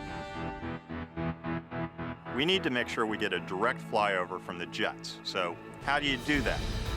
Well, they're going to put out some smoke so that we can see where they're at. We'll go ahead and put our smoke on right now. Smoke on. Ah, there they are. And then we're going to signal them with a mirror so they know right where to fly the jet. We are ready for the first pass. We have contact. Okay, we'll be turning in and we'll be accelerating for the first pass at 8,000 foot level. 7, PAO, ready for 8,000 foot pass. We just got word from Jamie's team that they are ready and waiting for us, and we are just about to bypass them at faster than the speed of sound at 8,000 feet. Here we go. That's the cue for Lieutenant Walborn to do the jet fighter equivalent of putting his foot down. There goes the afterburners. Mach 0.85, Mach 0.9, Mach 1, Mach 1.03. And because Mach 1 is the speed of sound, Adam Savage is now supersonic. Wow, this feels cool. Mach 1.06. So as they pass directly overhead, they've got the speed they need. But with the test site a speck in the distance, the impact on the ground is distinctly underwhelming. Was that supersonic? Yeah. That was no boom. That was nothing. And we're slowing down. Back down to Mach 0.98. Ah, so cool. I've heard them louder than that going over my house. Nope. And a quick tour of Glass Alley confirms that so far the myth that any old sonic boom can shatter glass is looking busted. We're going to have to do a lot better than that if we're going to see any glass breaking. We're going to go for 2,000 feet. Hopefully that'll do it.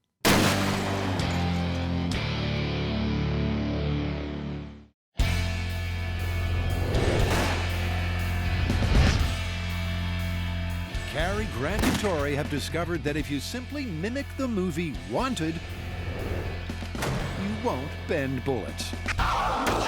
Too early. Have to look at the high speed, but I'm pretty sure I curved that one. They've even built a deadly accurate gunslinging robot, giving it the exact same sidearm action as the myth, and still failed to get anything but a straight shooter. The bullet didn't curve. So next up, they're raising the bar and ramping up the robot. So the great thing about this test is that the characters are superhuman, not supernatural. I mean, they're not vampires, they don't use magic, they don't have telekinetic powers to curve the bullet. All it is superhuman speed and strength. And that we can do in abundance. We've calibrated the rig to twice what a normal human can do. Loading the gun with the live round. Twice as fast. We'll see how that goes. Ready? All right, let's get out of here. All right, so it's all ramped up. Now it's time to see if we can curve a bullet. This is what it all comes down to. All right, live round at superhuman speed. You ready? Let's get it on. Here we go, you guys. In 3, 2, 1. Center shot. And the paper trail once again neatly illustrates the path of the projectile. It's made it to the second frame. Yeah. Third. Yes. Fourth. And the fifth frame. This is a good test. Let's check the alignment. Okay. You see the laser? I see the laser. It's a straight shot. There's no deviation whatsoever. Superhuman strength, and we still have a straight shot. Yep, despite flicking the robotic arm around at superhuman speeds, when the bullet leaves the barrel, it leaves in a straight line. And that leaves this part of the story done and busted. I know what you're thinking. You're sitting at home thinking, the MythBusters gave up too soon. It was only one shot. But look, here's the reality. This robot's capable of swinging its arm harder and faster than a major league hitter. Maybe if I saw 3/4 of an inch, half an inch, maybe even 1/4 of an inch, it would be worth continuing on. But you know what? We're not seeing any deviation at all. It's time to move on. Mach 1.06. So far, Supersonic Savage has completed one 8,000 feet sonic boom flyby. Well, that was 8,000 feet and it was 1.06 Mach. That was nothing. But they're not done yet. This time, they're ramping it up by bringing it down. We are banking into position and getting to 2,000 feet elevation in order to do another supersonic pass. Sonic boom from 2,000 feet. Well, that's a lot closer than 8,000, so it might do it. 7 PAO, ready for a 2,000 foot pass. Copy, coming down to 2,000 feet for this one. All right, we are accelerating. Mach 1. Mach 1.03. We are headed straight for them. 2,000 feet at Mach 1.07. It seems so peaceful. Adam flying overhead at the speed of sound, and then... Wow! That was something. I call that a bullseye. I didn't expect that. I couldn't hear a gosh darn thing, and then all of a sudden it was like a shotgun just went off right next to me.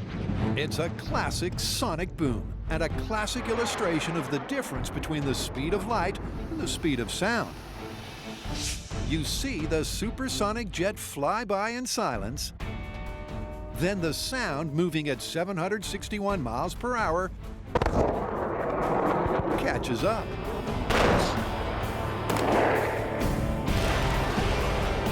But the big question is, did it do any actual damage?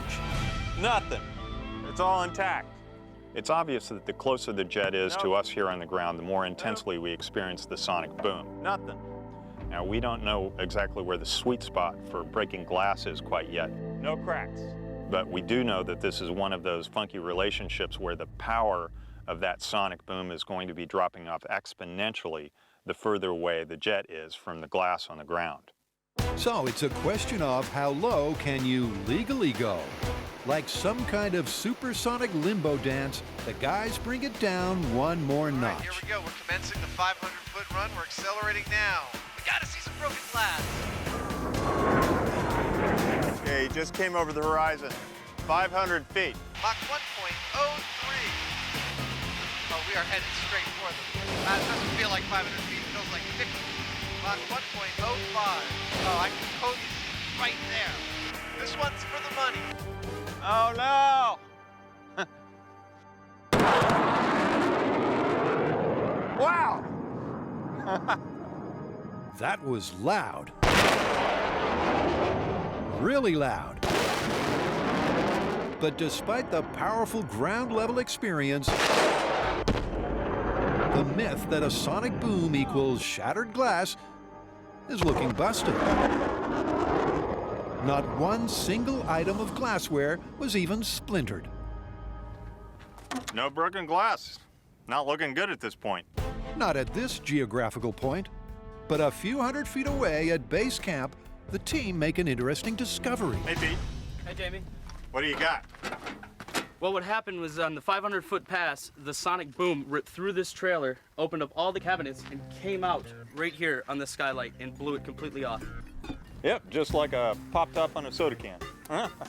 So it opened all the doors. It did. And it didn't break any glass. it did not break any glass. But it blew the top off the RV. It did. I'll be darned. So, if you park in a restricted military zone where low-flying supersonic test flights are taking place... I don't see any damage to any of these, but that's odd. It opened all the doors. This could happen. But in reality, very little damage was done. Maybe the vent was already weakened. And getting back to the myth, no glass was smashed. Carrie, Grant, and Tori have ramped up their robot to superhuman speeds. But the sidearm action used to bend bullets in the movie just doesn't work in real life. Nothing. This is more fake film physics. Whoa, we can't go busting this myth yet. I mean, they did have a cool collection of customized guns. And special engraved bullets. Okay, I see where you're going with this. Maybe it's not just the sidearm flick that gives us the curving bullet. Exactly. Maybe it's a function of altering the bullets and guns themselves that's giving the bullets that curve. Yeah, I mean, it seems logical. You change the surface of the bullet or its balance, that could affect the trajectory. Okay, but what about the gun? Well, the main thing that makes the bullet go straight is the rifling in the barrel. Yeah, the helical grooves cause the bullet to go into a self-stabilizing spiral. So I guess the next step, take the rifling out of the gun, alter the bullets, and see if we get a curve. So in their final bid to bend the bullet, Carrie takes on the task of smoothing out the gun barrel's rifling. That should do it. We have a smooth barrel. Meanwhile, Tori has been attempting to upset the bullet's finely balanced aerodynamics. Now, the 3 sets of bullets are done. The first set, I've changed just the aerodynamics of the bullet, and the way I've done that is I've taken a hacksaw and cut grooves along one side of the bullet. The other set, what I've done is I've changed the weight. And the way I've done this is I've drilled out half of the bullet, and then I filled it with car body filler, so that way it's unbalanced. Now finally, the third set of bullets, I've incorporated both, where I've drilled out half the bullet. This way it is no longer balanced, and it's no longer aerodynamic. And with the ammo altered and their gun barrel smooth, I gotta make some arrests. It's back to the South San Francisco Police Department. Calling all cars. Can I get my bike back? Sorry. Inside the firing range, in order to capture the all-important high-speed camera shots, the team is reverting to a stationary shooting position. And first up, the team fires off a few shots with a regular gun and the altered bullets. But on each occasion, there was no bend to the bullet's flight path. Got it. That's a straight shot, no curving.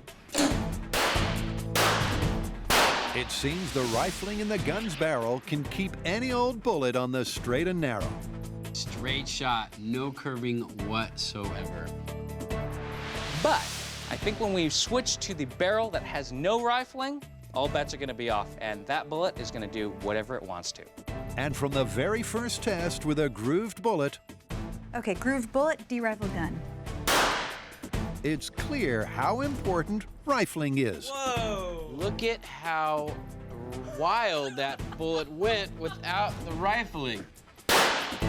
Yep, one look at the first pane of paper and you can see the bullet must have gone through sideways.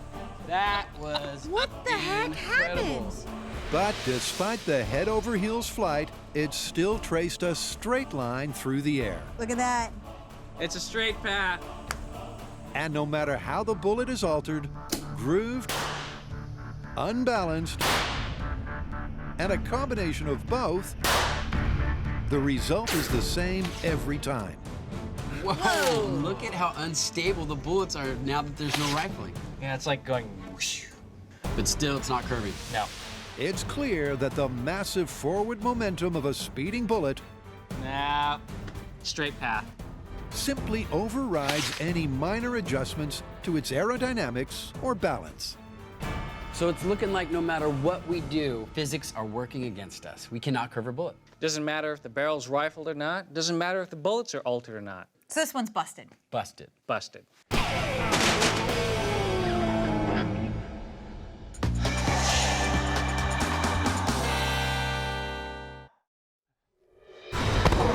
Wow! So our 500-foot pass did not break any glass. Nothing. What's gonna happen now is I'm gonna get in a chase plane and follow Ben as he begins to do lower and lower passes over our test site, also increasing his angle of attack to focus the sonic boom right on ground zero, on our house. I swear, we are incredibly close. So without a single sign of the mythical glass-shattering result, the team is ramping it up with some fancy flying. 7 PAO, ready for a 500-foot nose down pass. Copy that. Here we go for another run. This time we're coming in nose down at about 5 degrees. We think this might focus the boom a little bit more and give us what we want. There they are.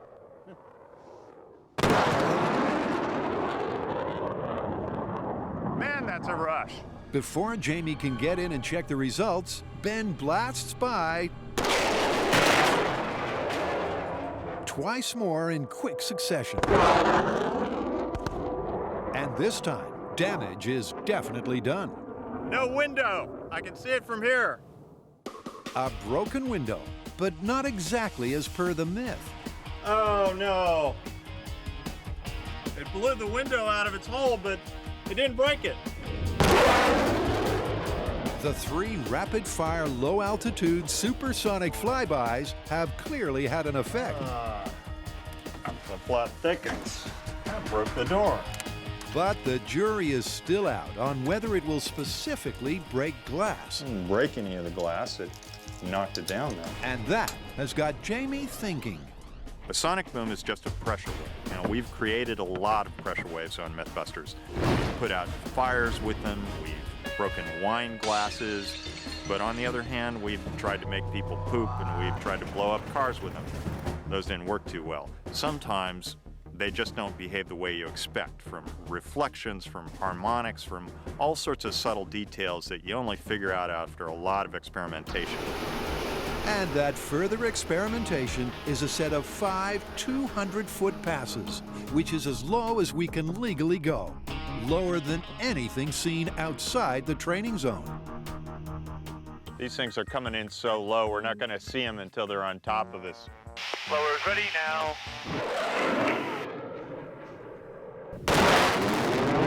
Wow. That's intense. Copy, Tyson, give us some air. Ready, hit it. 1-3 solo. Minus 330.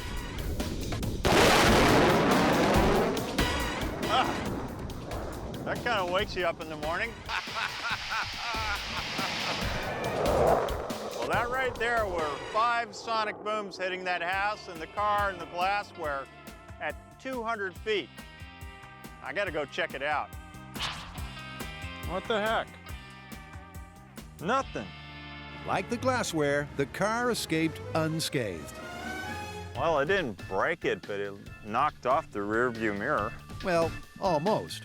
But over at the house, it's a whole different story.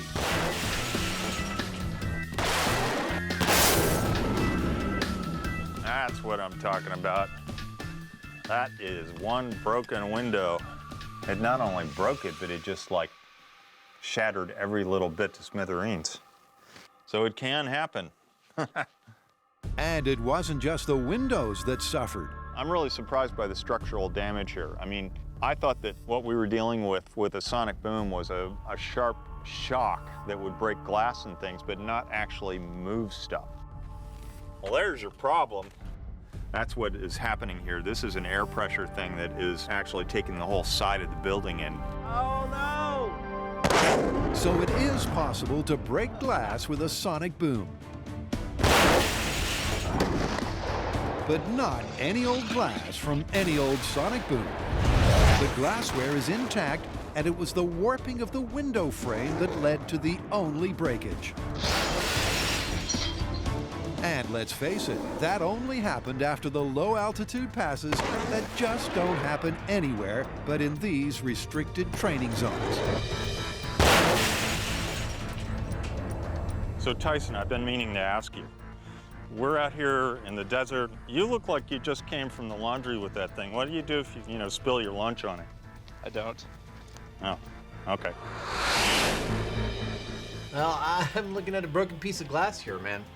Does that mean the fans are vindicated?